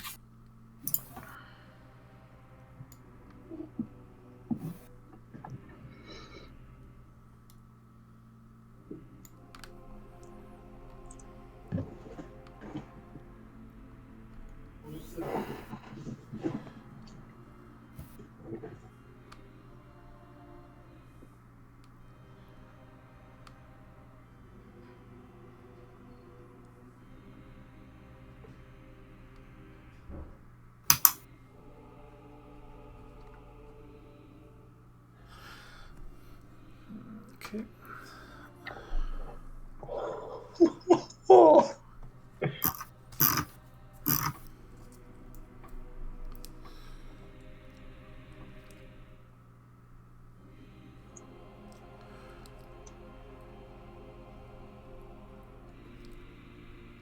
All right. So next we'll go into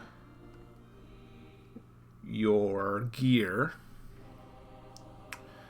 Hell pistol or probably best craftsmanship hell pistol is probably gonna be your best one. Where am I looking to see that? It's just underneath your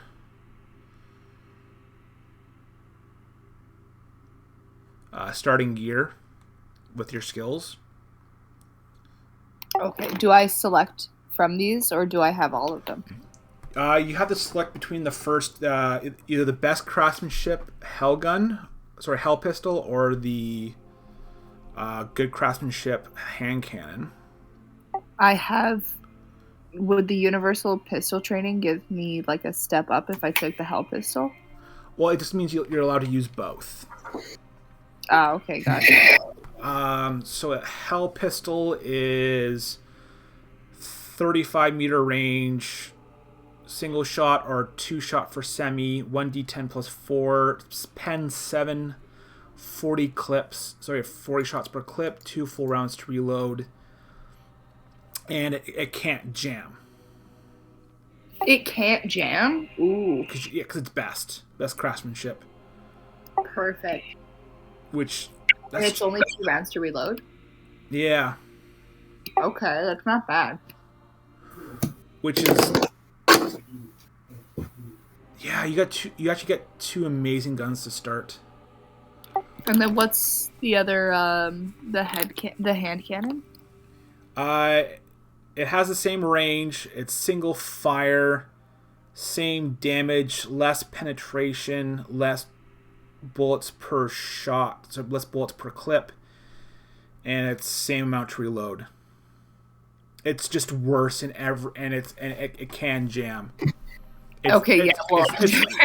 It's literally worse in every way. Would you like Kraft peanut butter or Jiffy? What? You don't want Ooh. Kraft? What? No, why? But both your pistols are, because you also have your Arcotech Las pistol. That is true. Oh Can I my do a god, witch? yeah. So if you go under combat,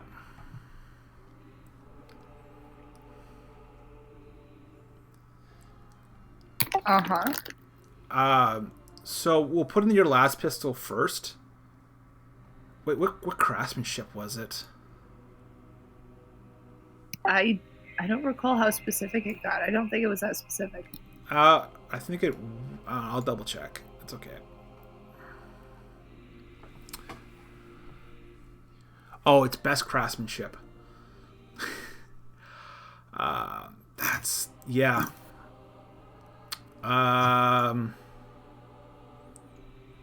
You have 2 amazing pistols. Good thing I have a good ballistic score. So, yep. So for the Architect Last pistol, so I wrote it down. It's the class is pistol. Okay. Range 90. Ooh. Its damage is 1d10 plus 3.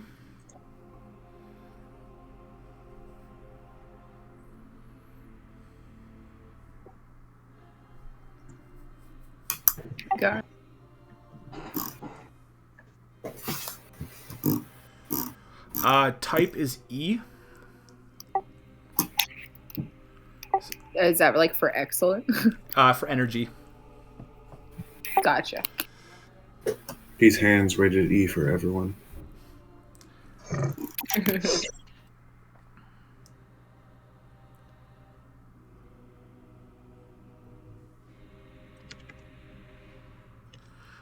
For your pen, it's going to be 2. So for your rate of fire, the first one's just going to be an S or 1. And then the second slot is going to be 3. And what does that specifically refer to? It's single shot or semi-automatic is up to 3 hits. Okay, cool. Your clip is 70. Awesome.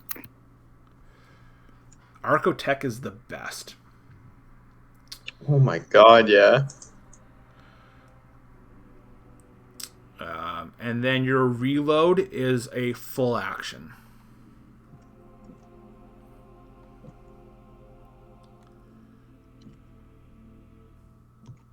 Should I put in full or 1? It doesn't matter. Cool.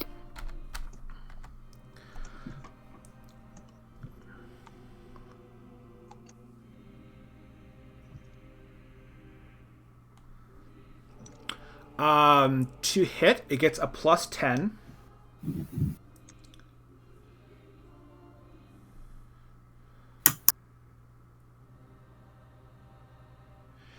And for special qualities, I would put best craftsmanship and accurate.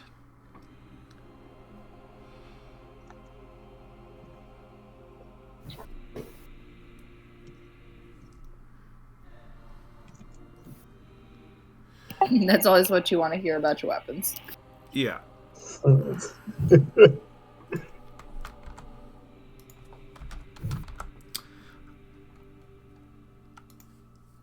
So the accurate gives you the +10 to hit, which you already have. And if you aim and shoot it as a single fire weapon, you gain additional D10 damage for every 2 degrees of success to a maximum of 2d10. So you could do 3d10 plus 3 damage with that last pistol. Holy shit. Oh my god. Yeah, as long as you aim and fire it single shot.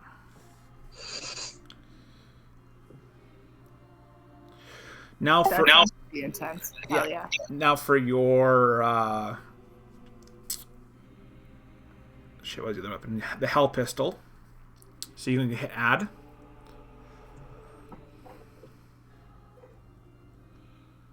Alrighty, and what's it? Is it just called a Hell Pistol? Yeah.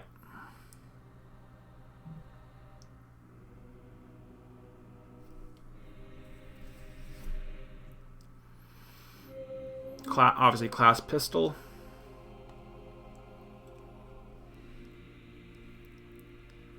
Range was 35. What was the damage? 1d10 plus 4.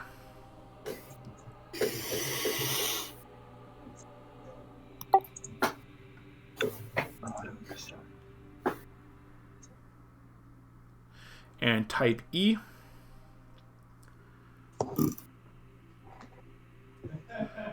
Pen 7. Rate of fire is 1 and 2.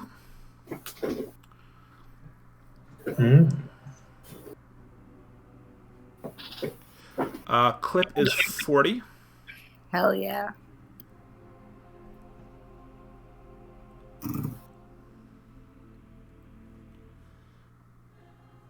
And your reload is 2.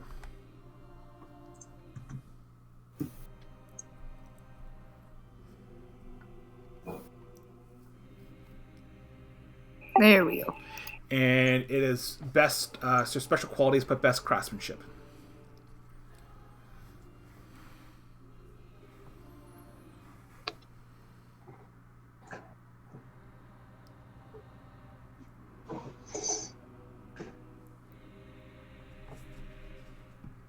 I don't know what it is about being in school, but the longer I'm in school, the less I can spell. You gain more knowledge, but it removes the knowledge of how to spell things. Yeah. It's true. Like, I can remember what, like, in dissecting aortic aneurysm is, but I can't remember what the bus route is to get to school on time. So with your 2 pistols, the Archotech Las pistol is a long range, like, anti-infantry, like no armored. Like you can lay down some hurt. And then your Hell Pistol would be a short-range anti-armor weapon. Gotcha. Okay. Because it has a good penetration. Yeah. What was the melee weapon you get?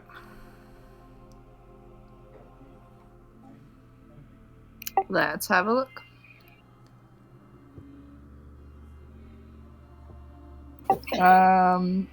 Metal staff. Yeah. Best craftsmanship metal staff.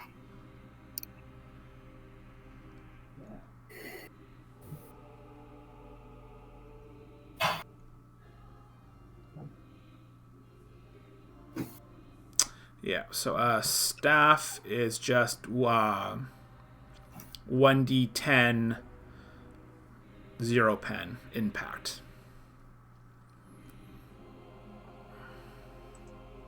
Oh, you want to put that under your melee? Oh yeah, big brain.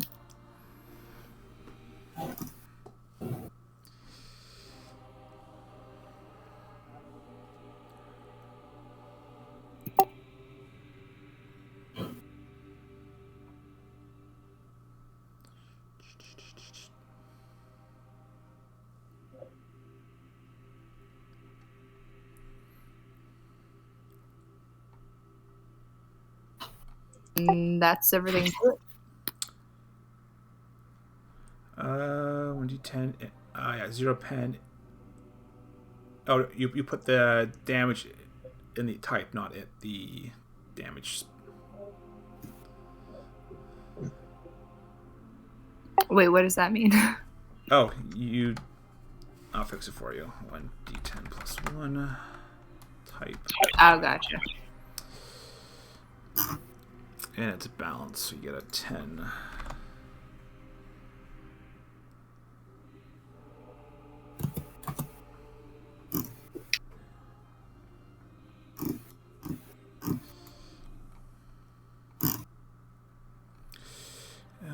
And I think the rest is just your incidentals. Mm-hmm. Oh, sorry, your armor. You put that in, and then and then the rest of the stuff you can just put in later. Xenomesh. Xenomesh. That sounds like that like Mithril from like Lord of the Rings, like. It's like Mithril from Lord of the Rings, but it's like a mesh shirt as well. So your arms, body, and legs have 3.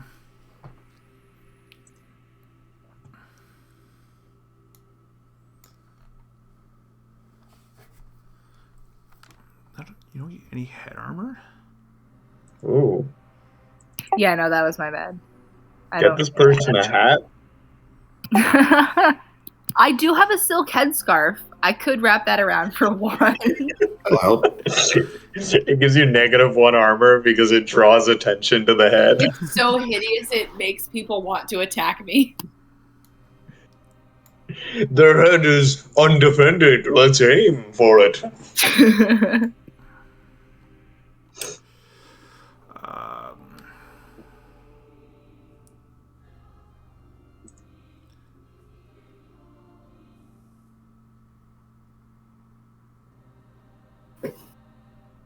So the rest of it just add into my gear list?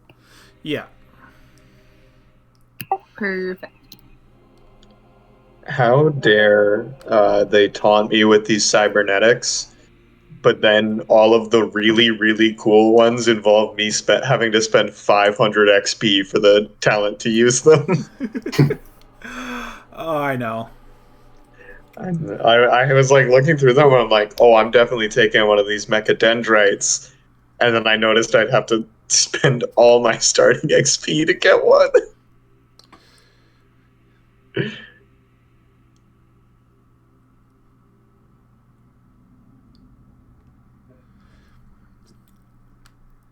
So you look at your special abilities there, Tate?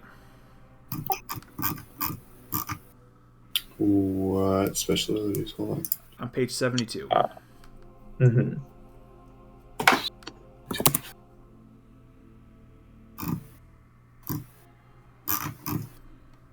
Yeah. Roll shooter as a free action. And then Max, you also get a bunch of special abilities on page 72 once you've done putting in your incidental gear. Oh my gosh, yeah. Got it. Out of curiosity, what's a microbead? It's like a communicator headset. Yeah. Isn't it? Yeah. Cool. Yeah. It's a little thing that you can speak up to like a kilometer, I think.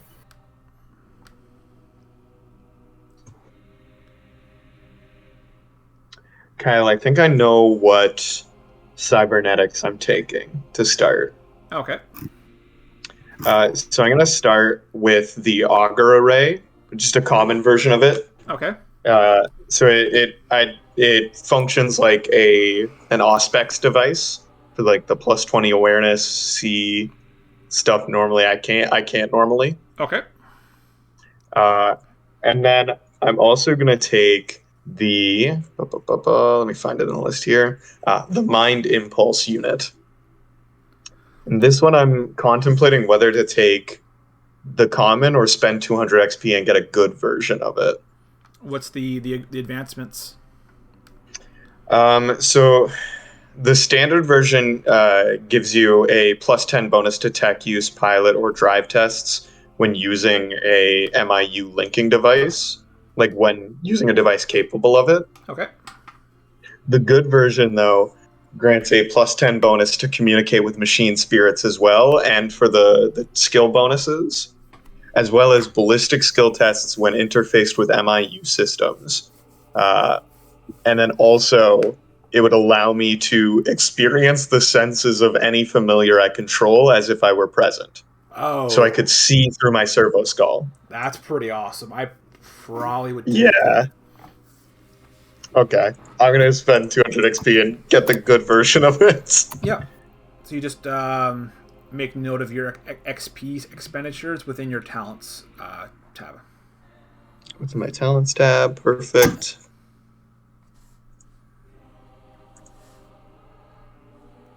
Add. All right, Mags, you've done all that. Now we got to do. If you go to page 72. Yeah, navigator special abilities. Yeah, so you get the talent, the lidless stare, navigator power. Cool. That goes under talents.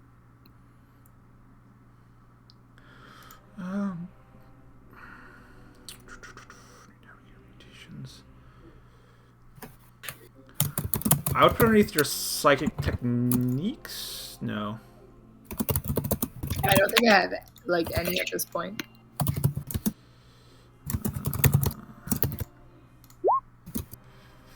Okay, put underneath your talents for now, because I'm not sure where that's going to go on the character sheet.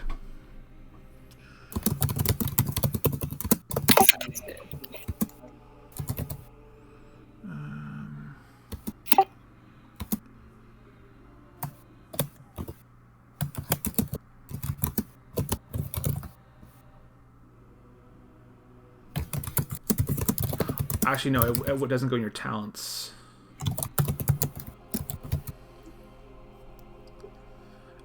It would be underneath your...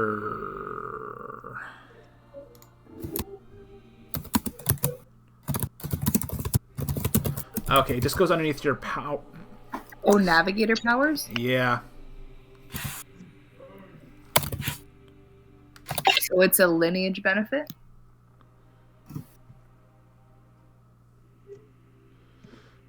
Oh no, it'd be underneath your power list.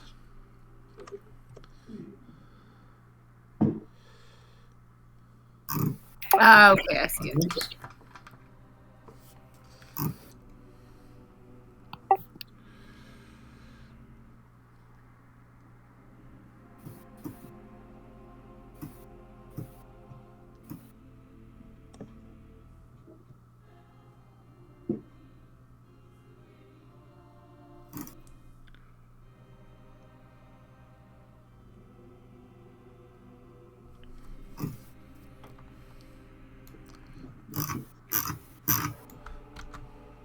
So I can spend experience on things, correct? Yes. What? Well, yeah, but like, what do I have? You have 500 experience points. Yeah, and you can pick advancements either in your skills with the characteristic advances up above, or in the rank 1 advances. Okay. Gotcha.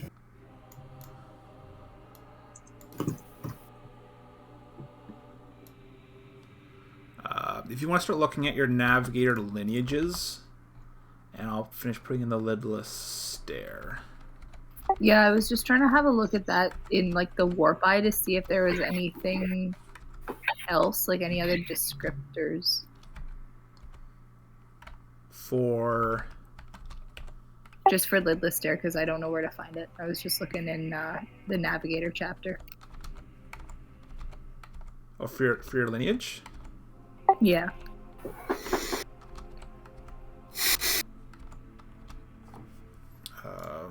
Oops.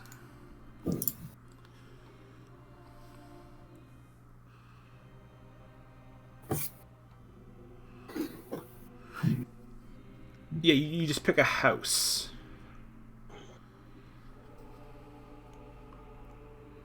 So you have the nomadic houses, the shrouded houses, the magisterial houses, the renegade houses. You just pick one of those houses. Gotcha. I'm having a look at him now. Sorry, me. This unit.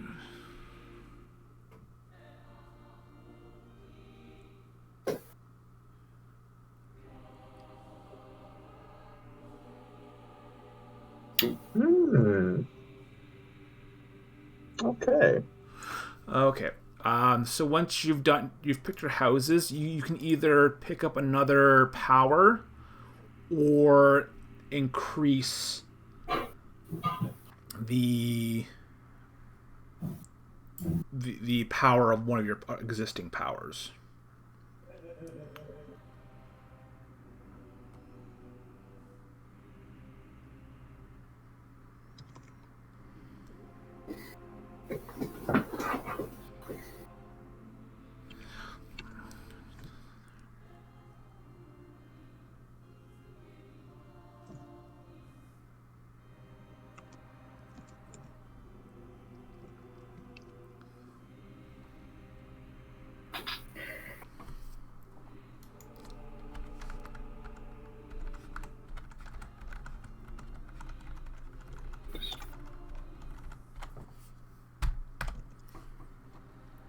I am unable to change the total XP spent, which I assume I have to change somehow. You add the where it says starting 4,500. You have to add what you're buying and put the XP, and it'll automatically. Gotcha. Fellowship, and that would just be 100 there. Okay, cool. This is very confusing to me. Test it.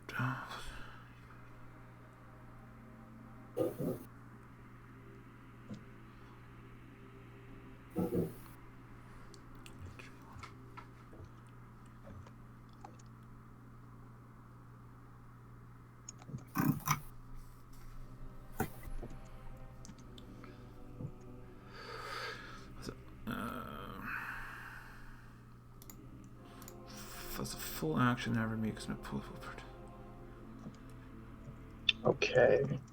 I've spent my XP now.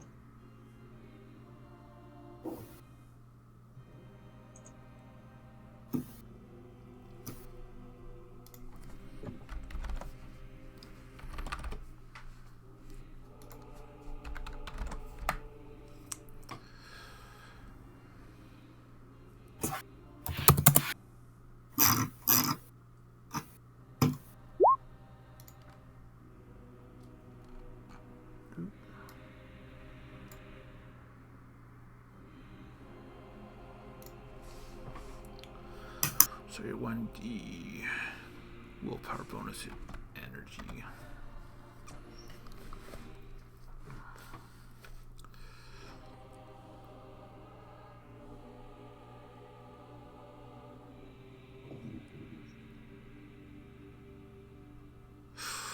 Oof.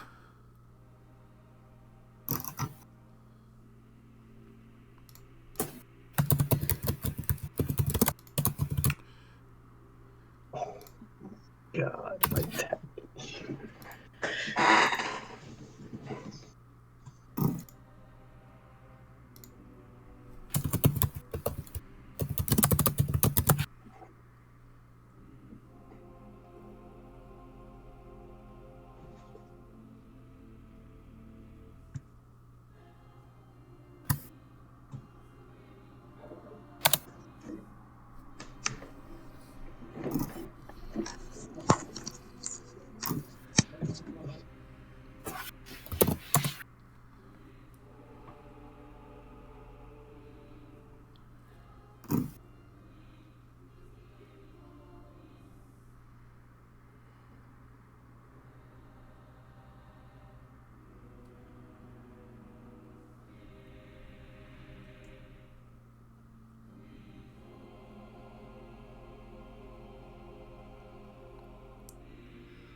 Oof.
Lidless stare?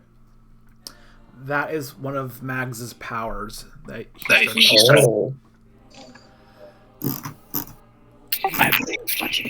It is basically a cone attack. It does 1d10 plus 4 that bypasses armor and toughness and stuns for 1 round. Oh my. But Mags does get a point of fatigue, which is not good. Mhm. And it has to make they have to make opposed willpower tests. That's kind of gross. My willpower is okay though. Yeah, you got 40, so you have quite good. And willpower, intelligence, and perception are cheap for you to upgrade. Exactly.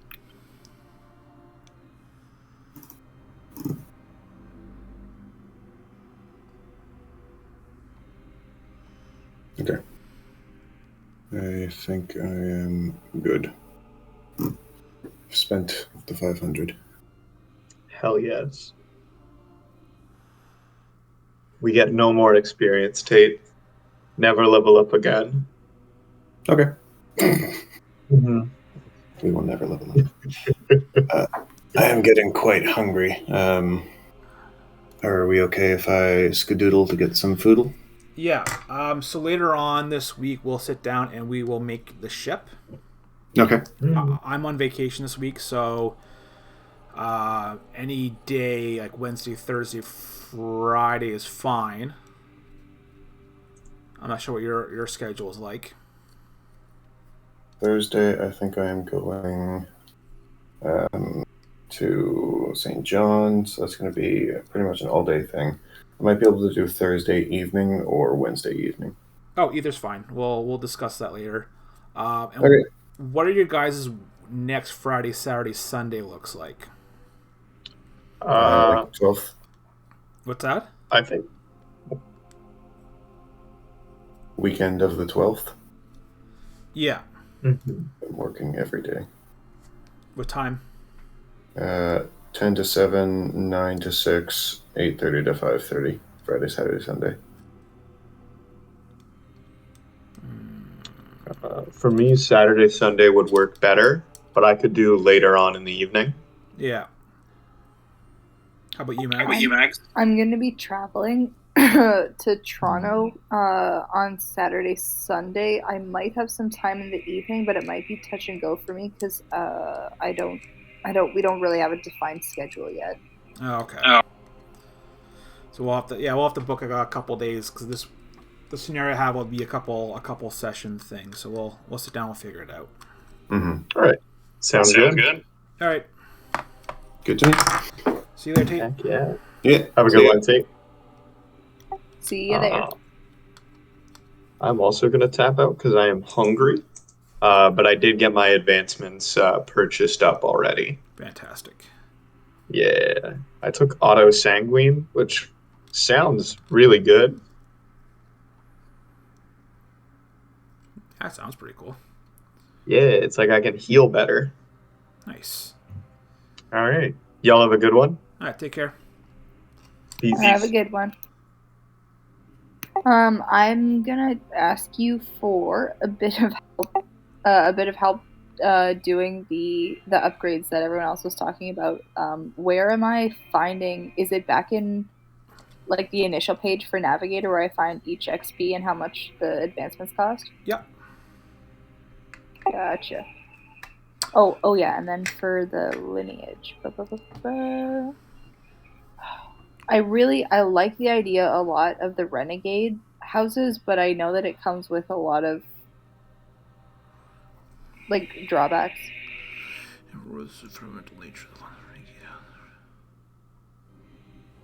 I really like the idea of having 2 mutations. So you get an additional power. Addition to the navigator, we also choose 3 navigator powers.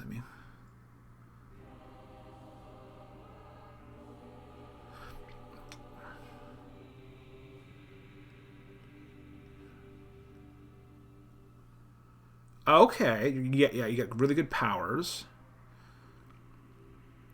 In addition, all tests by others to resist. Oh yeah, you get really good powers. Yeah, so the the ones that I plan to acquire, that's basically like I get like a trial version of them.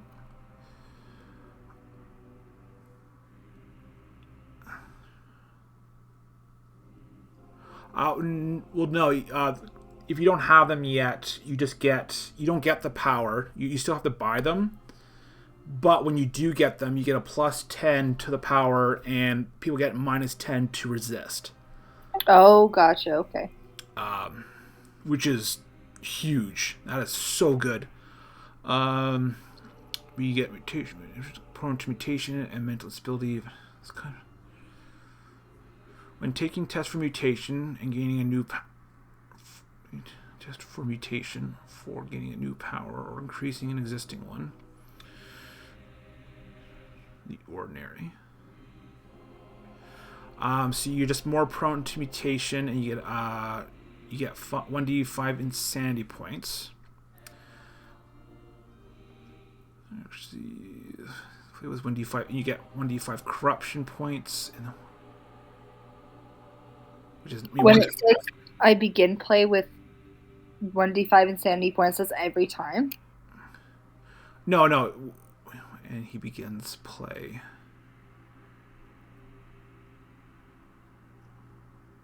He begins. I think that you just start off with an additional 1d10. You're not going to start every session with 1d10. That's just dumb. Yeah, that would be a lot. Yeah, that would be crazy. You get 1d5 corruption points, which is nothing. Also, all tests that involve interacting with the official bodies of the Imperium, you get a penalty to officials. That's not. I think I have a couple other things that give me like some bonuses with officials, so that might even out. Yeah.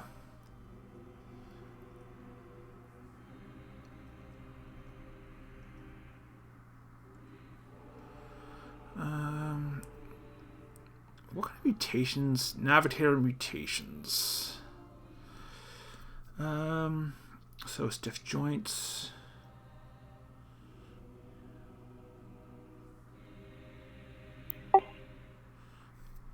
Okay, so you are very. Some of them don't even give you anything. Like the pale and hairless flesh doesn't even give me any trait or anything. It's just like you are ugly. Extremely tall. Lose 1d5 toughness. Permanently reroll this mutation if you already have been.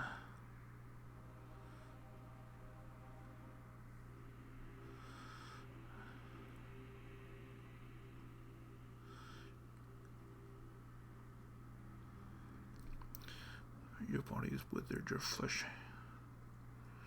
You reduce your strength characteristics by 10 permanently and your movement rates.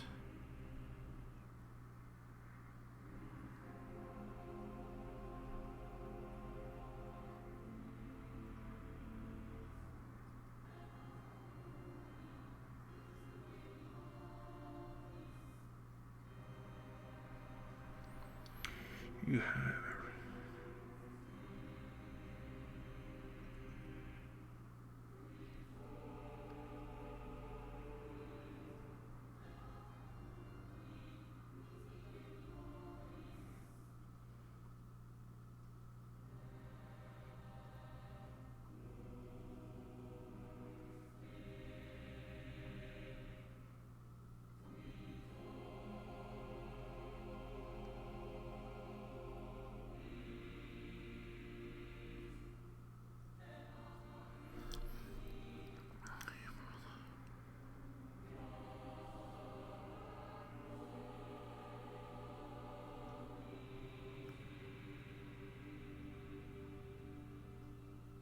Yeah, I can see this. Roll high when you roll your when your mutations. Yeah, I mean that's ideally you get the bloated form. You get which stops you from getting two of the bad ones.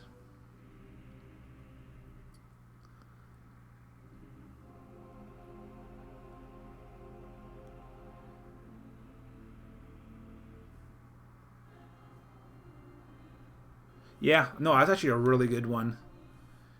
Which one was that again? If you go with the renegade houses, you're gonna be very powerful, but slightly mutated. Okay. And the mutations, I mean, like, they knock a lot of fellowship. They give me some agility. They give me some intimidation. That's cool. Yeah, there's some like disturbing grace. You get unnatural agility, which, if I remember correctly, doubles your agility bonus. Cool. I'd like to be like a gross, like, spider, like, navigator, like, where my control panel is off the ceiling and you, like, walk into my cabin and they're like, hello? And I'm, like, crawling down from the ceiling, like, what do you want? All right, so that's the one you want to go with? Yeah, I definitely think so. Okay, so you want to roll 2 mutations. So 2 D100s.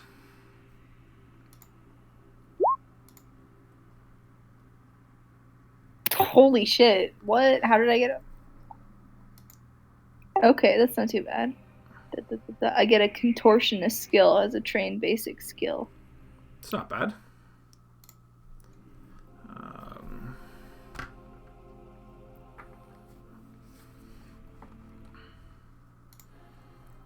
And your next one? We are looking at eyes as dark as the void. Your eyes are completely black and without iris. You gain the dark sight trait. I have dark sight. Nice. Okay, let's add those 2. Oops.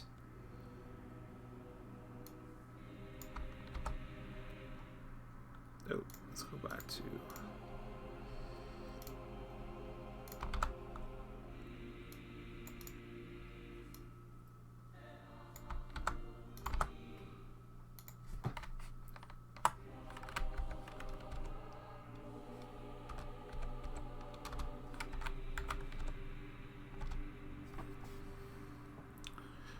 All right.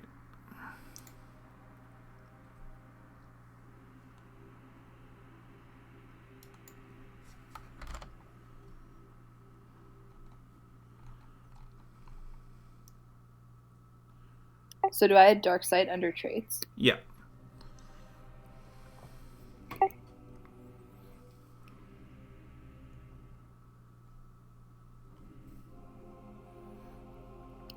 And is there like an area where I find like a description of that?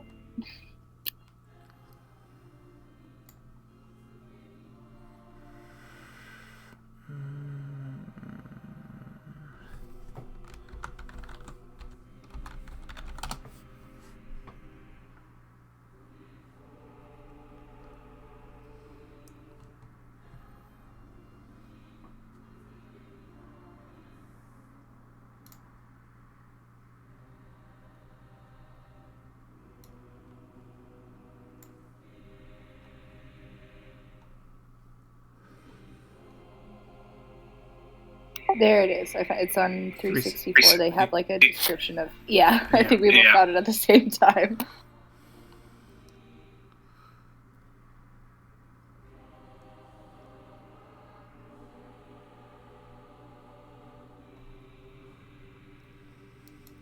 Oh, very nice.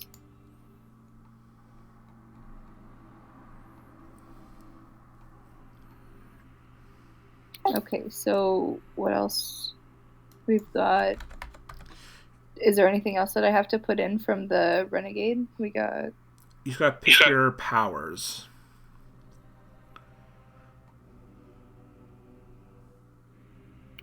So these ones get. I get 2 to start off.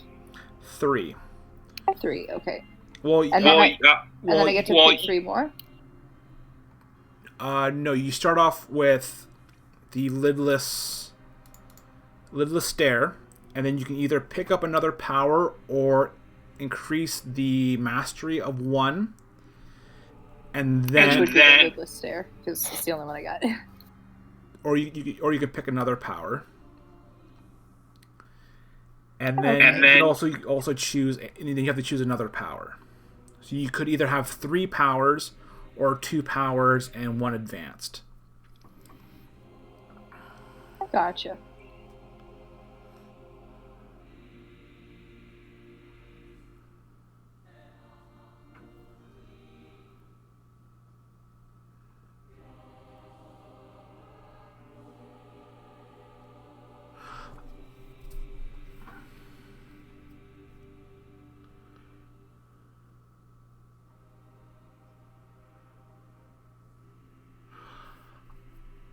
I would probably pick up foreshadowing and advance it one mastery. That's what I was thinking. I'm trying so hard to like understand the math of what it's saying to me, but I know that it looks good. Because if you go adept, you get you can have up to a plus 30. A plus 30 to 1 test. But each time you... So you can get a plus 10. At a plus 20, you got to roll a 9 or a 1d10. If it's a 9 or a 10, you get a minus 10. And if you use it a plus 30, you got to roll another one. So it's like what's the map? So is there like a 20% chance you get a plus 20, and like I don't know, it's a very low chance that you would end up with a negative 10. Like it's actually really good. Gotcha. Yeah, because so when they say 9 or 10, I can only get the negative 10 if it lands on those. Yeah. Okay. Yes, that makes statistically sense.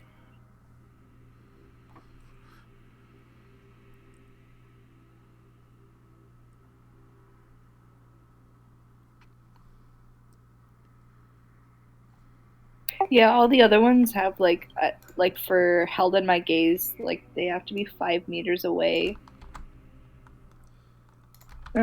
Course untraveled. Like I have to succeed a difficult willpower test. Yeah, I think foreshadowing is definitely the way to go.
So that would be your advance and your extra power.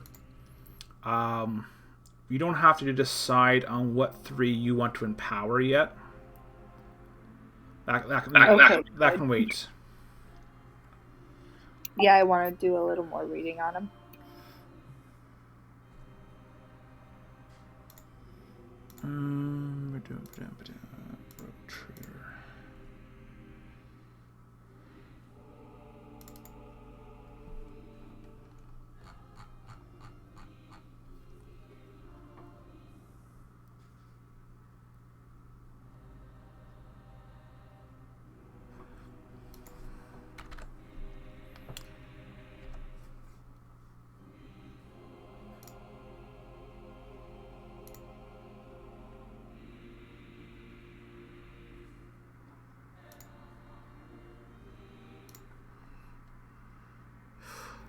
If you, I could try and send you a book that actually has more warp powers you can choose from.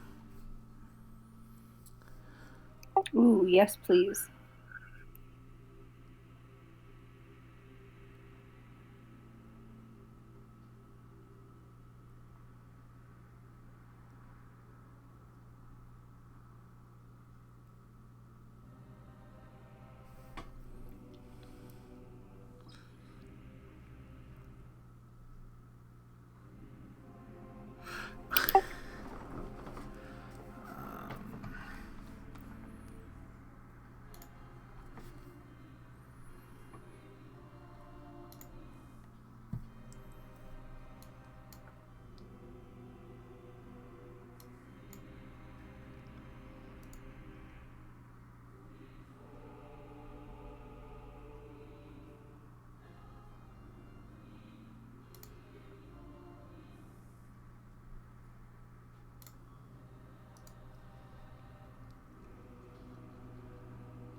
There we go.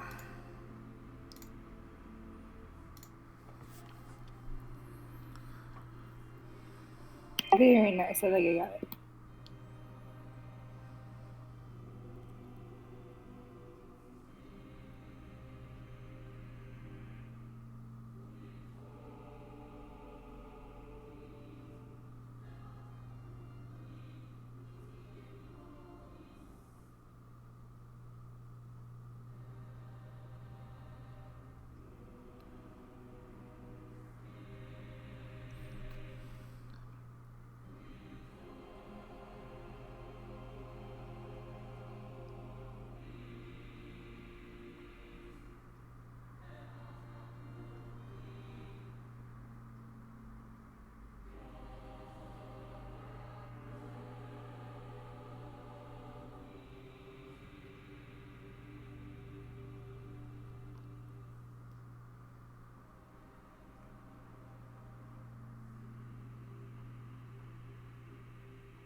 All right, but I think that's pretty good. So I'll leave that with you to kind of look over and see how you want to which powers you want to empower. Perfect. Yeah, I'll have a. There's a lot. I really like ebb and flow. You can like slow time. That's cool. I really like the seek the path.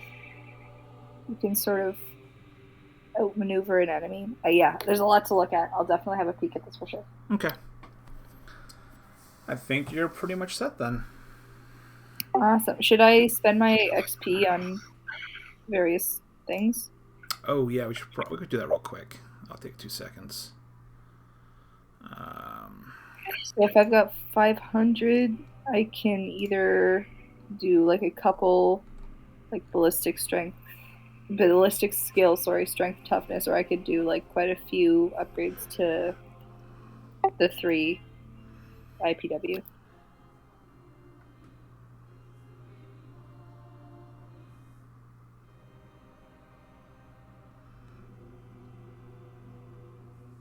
Is everything 100 like to pick up, like for the basic skills? No, all of them have their cost labeled to the right hand side of it. Some are 100, some are more, depending on what kind of advancement you're going with. Gotcha. I would probably buy intelligence, perception, and willpower, because that's gonna affect the intelligence for your navigation, and willpower and perception for your powers.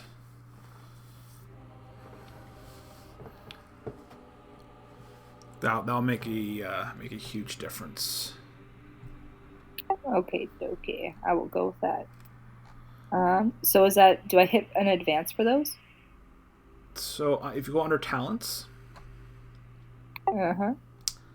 and you scroll down to the bottom where it says experience advancements.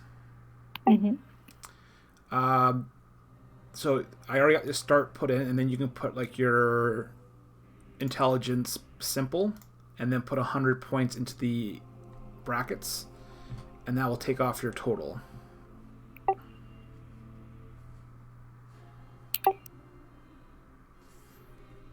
So I would do that for... Oh, nope. You gotta leave the start. Okay, gotcha. Because it costs experience points to make your character. Okay, gotcha. I think like to get to rank 2, you gotta spend like 7,000 experience points, I think.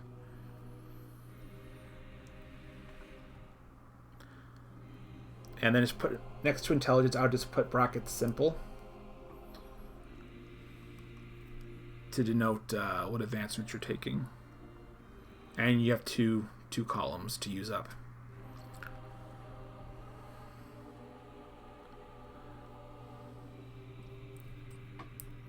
Do I put the simple in the other one, or just beside it? Oh no, that's right. And then I'll just put in the other 2 slots. I'd put simple and willpower and perception.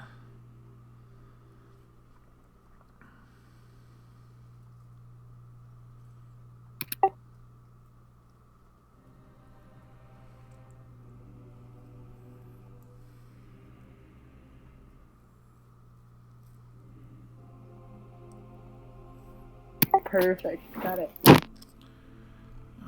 Sound constitution. Okay, yeah, I think that's everything that I can do. Well, you still have 200 points. But there's nothing, because it's 250 to upgrade everything else. You still have stuff in your rank 1 navigator you can pick up. Oh yeah, I'm a goof.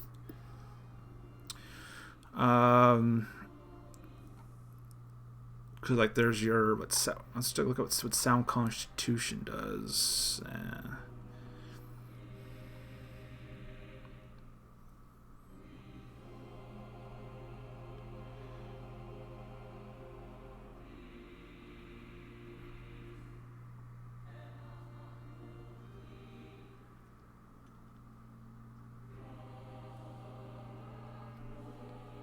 Oh, sound constitution is just 1 wound, which is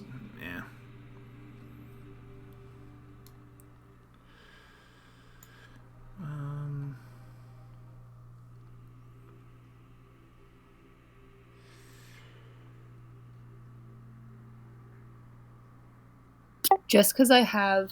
Do I still need the melee weapon training to use my staff? Oh, wait, no, that would be on... primitive weapon, so I could use, like, a primitive melee weapon. I got it. Yeah. Actually, you don't have... I think you don't have... You can't... you don't have training for your staff. Yeah, I'm suddenly realizing that. I can't use it. I'm just kind of carrying it. I guess it'll, like... It's a walking stick. Pretty much. I mean, you don't have to expend those points right now. You can save it for later on.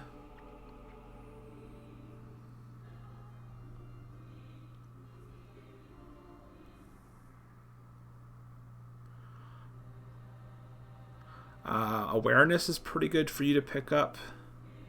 Yeah, I might as well spend them now. I think I'm gonna go for. Oh wait, no, I already have some science, don't I? Yeah. Ooh, what's trade?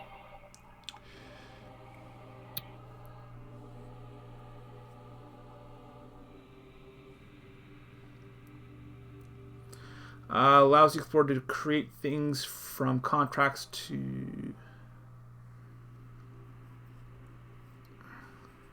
Oh, so it's a craft skill. Oh, okay. I mean, that would be useful if we were like stranded somewhere or like we had to like make money. But I feel like we'll have a lot of like contract work, like because we're gonna be like I feel like the guys are aiming for like a freighter or something, like shipping contracts. What is? I'm not sure what that one does.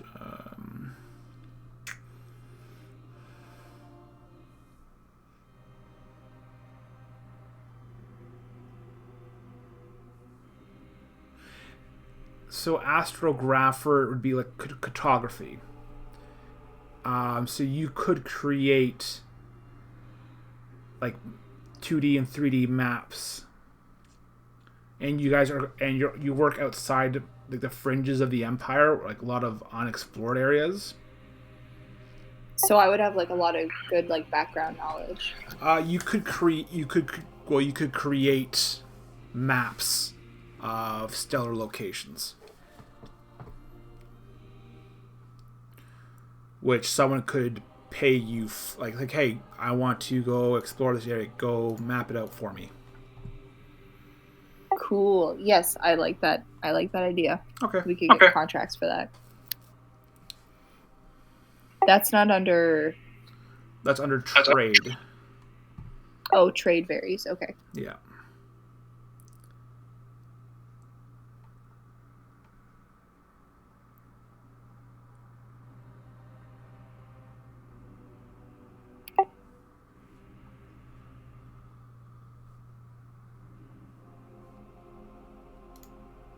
Do I change it from weapon skill? It's an agility. I changed it to agility for you, and then you'd be basic trained. So yeah. Basic and trained, or No, just basic? Just basic. Okay, perfect. And then the other one was awareness, which is okay. Basics, yeah. And then make sure I got all of my XP.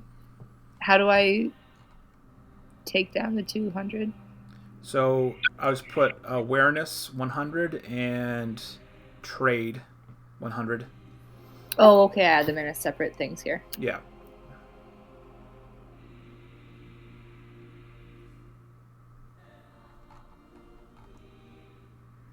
Did you add your +5s?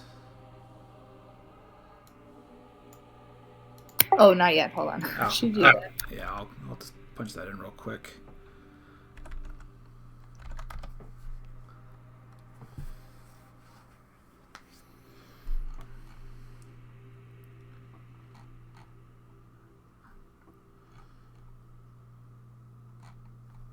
Oh, I put them in for you already.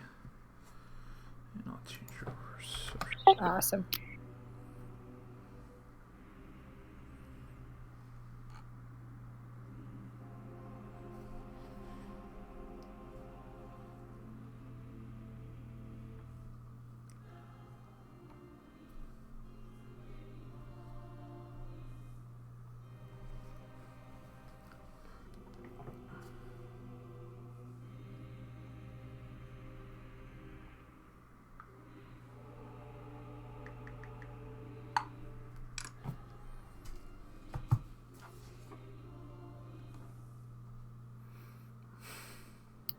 Okay, I think I got it.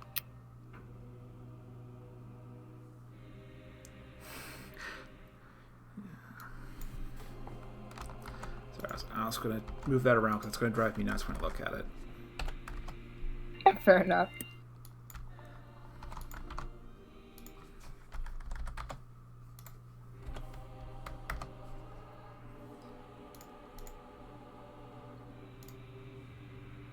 There you go.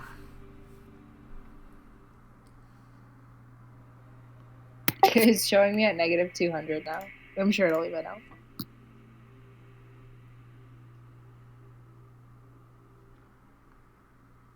That's strange. Yeah, you deleted the other ones. It's not like they're still there. Did I find a glitch with the character sheet? Oop.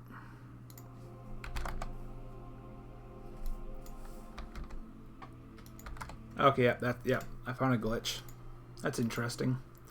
Even though I deleted them, it still kept them, but if I re-put them back in and change the values back to 0, and then it'll fix it properly. Oh, that is bizarre. That is bizarre. Alrighty, well, unless is there anything else that we have to do? Your insanity and corruption points. Ooh, corruption points, yes. No, I don't have any yet, so I'm really looking forward to getting these ones because they're not going to be too much of an impact. So yeah, get corrupt. But if you get 3 more points into insanity, you become unstable. Ooh, I feel like again coming from a renegade lineage, I might be headed in that direction anyway. Is it they're both 1d5s? Yep. Okay, that one was not for insanity. That one was for corruption. I swear. You're no longer pure. You are tainted. I'm a dirty pirate. Oh, thank God. All right, so that's 8. I am still stable.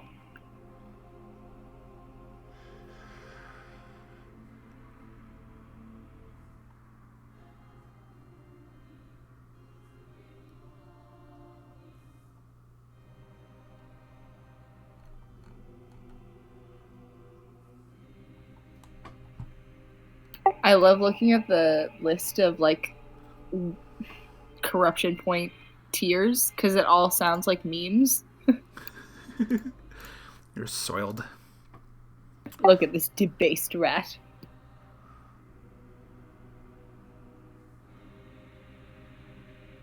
Yeah, I'll do some more reading into that because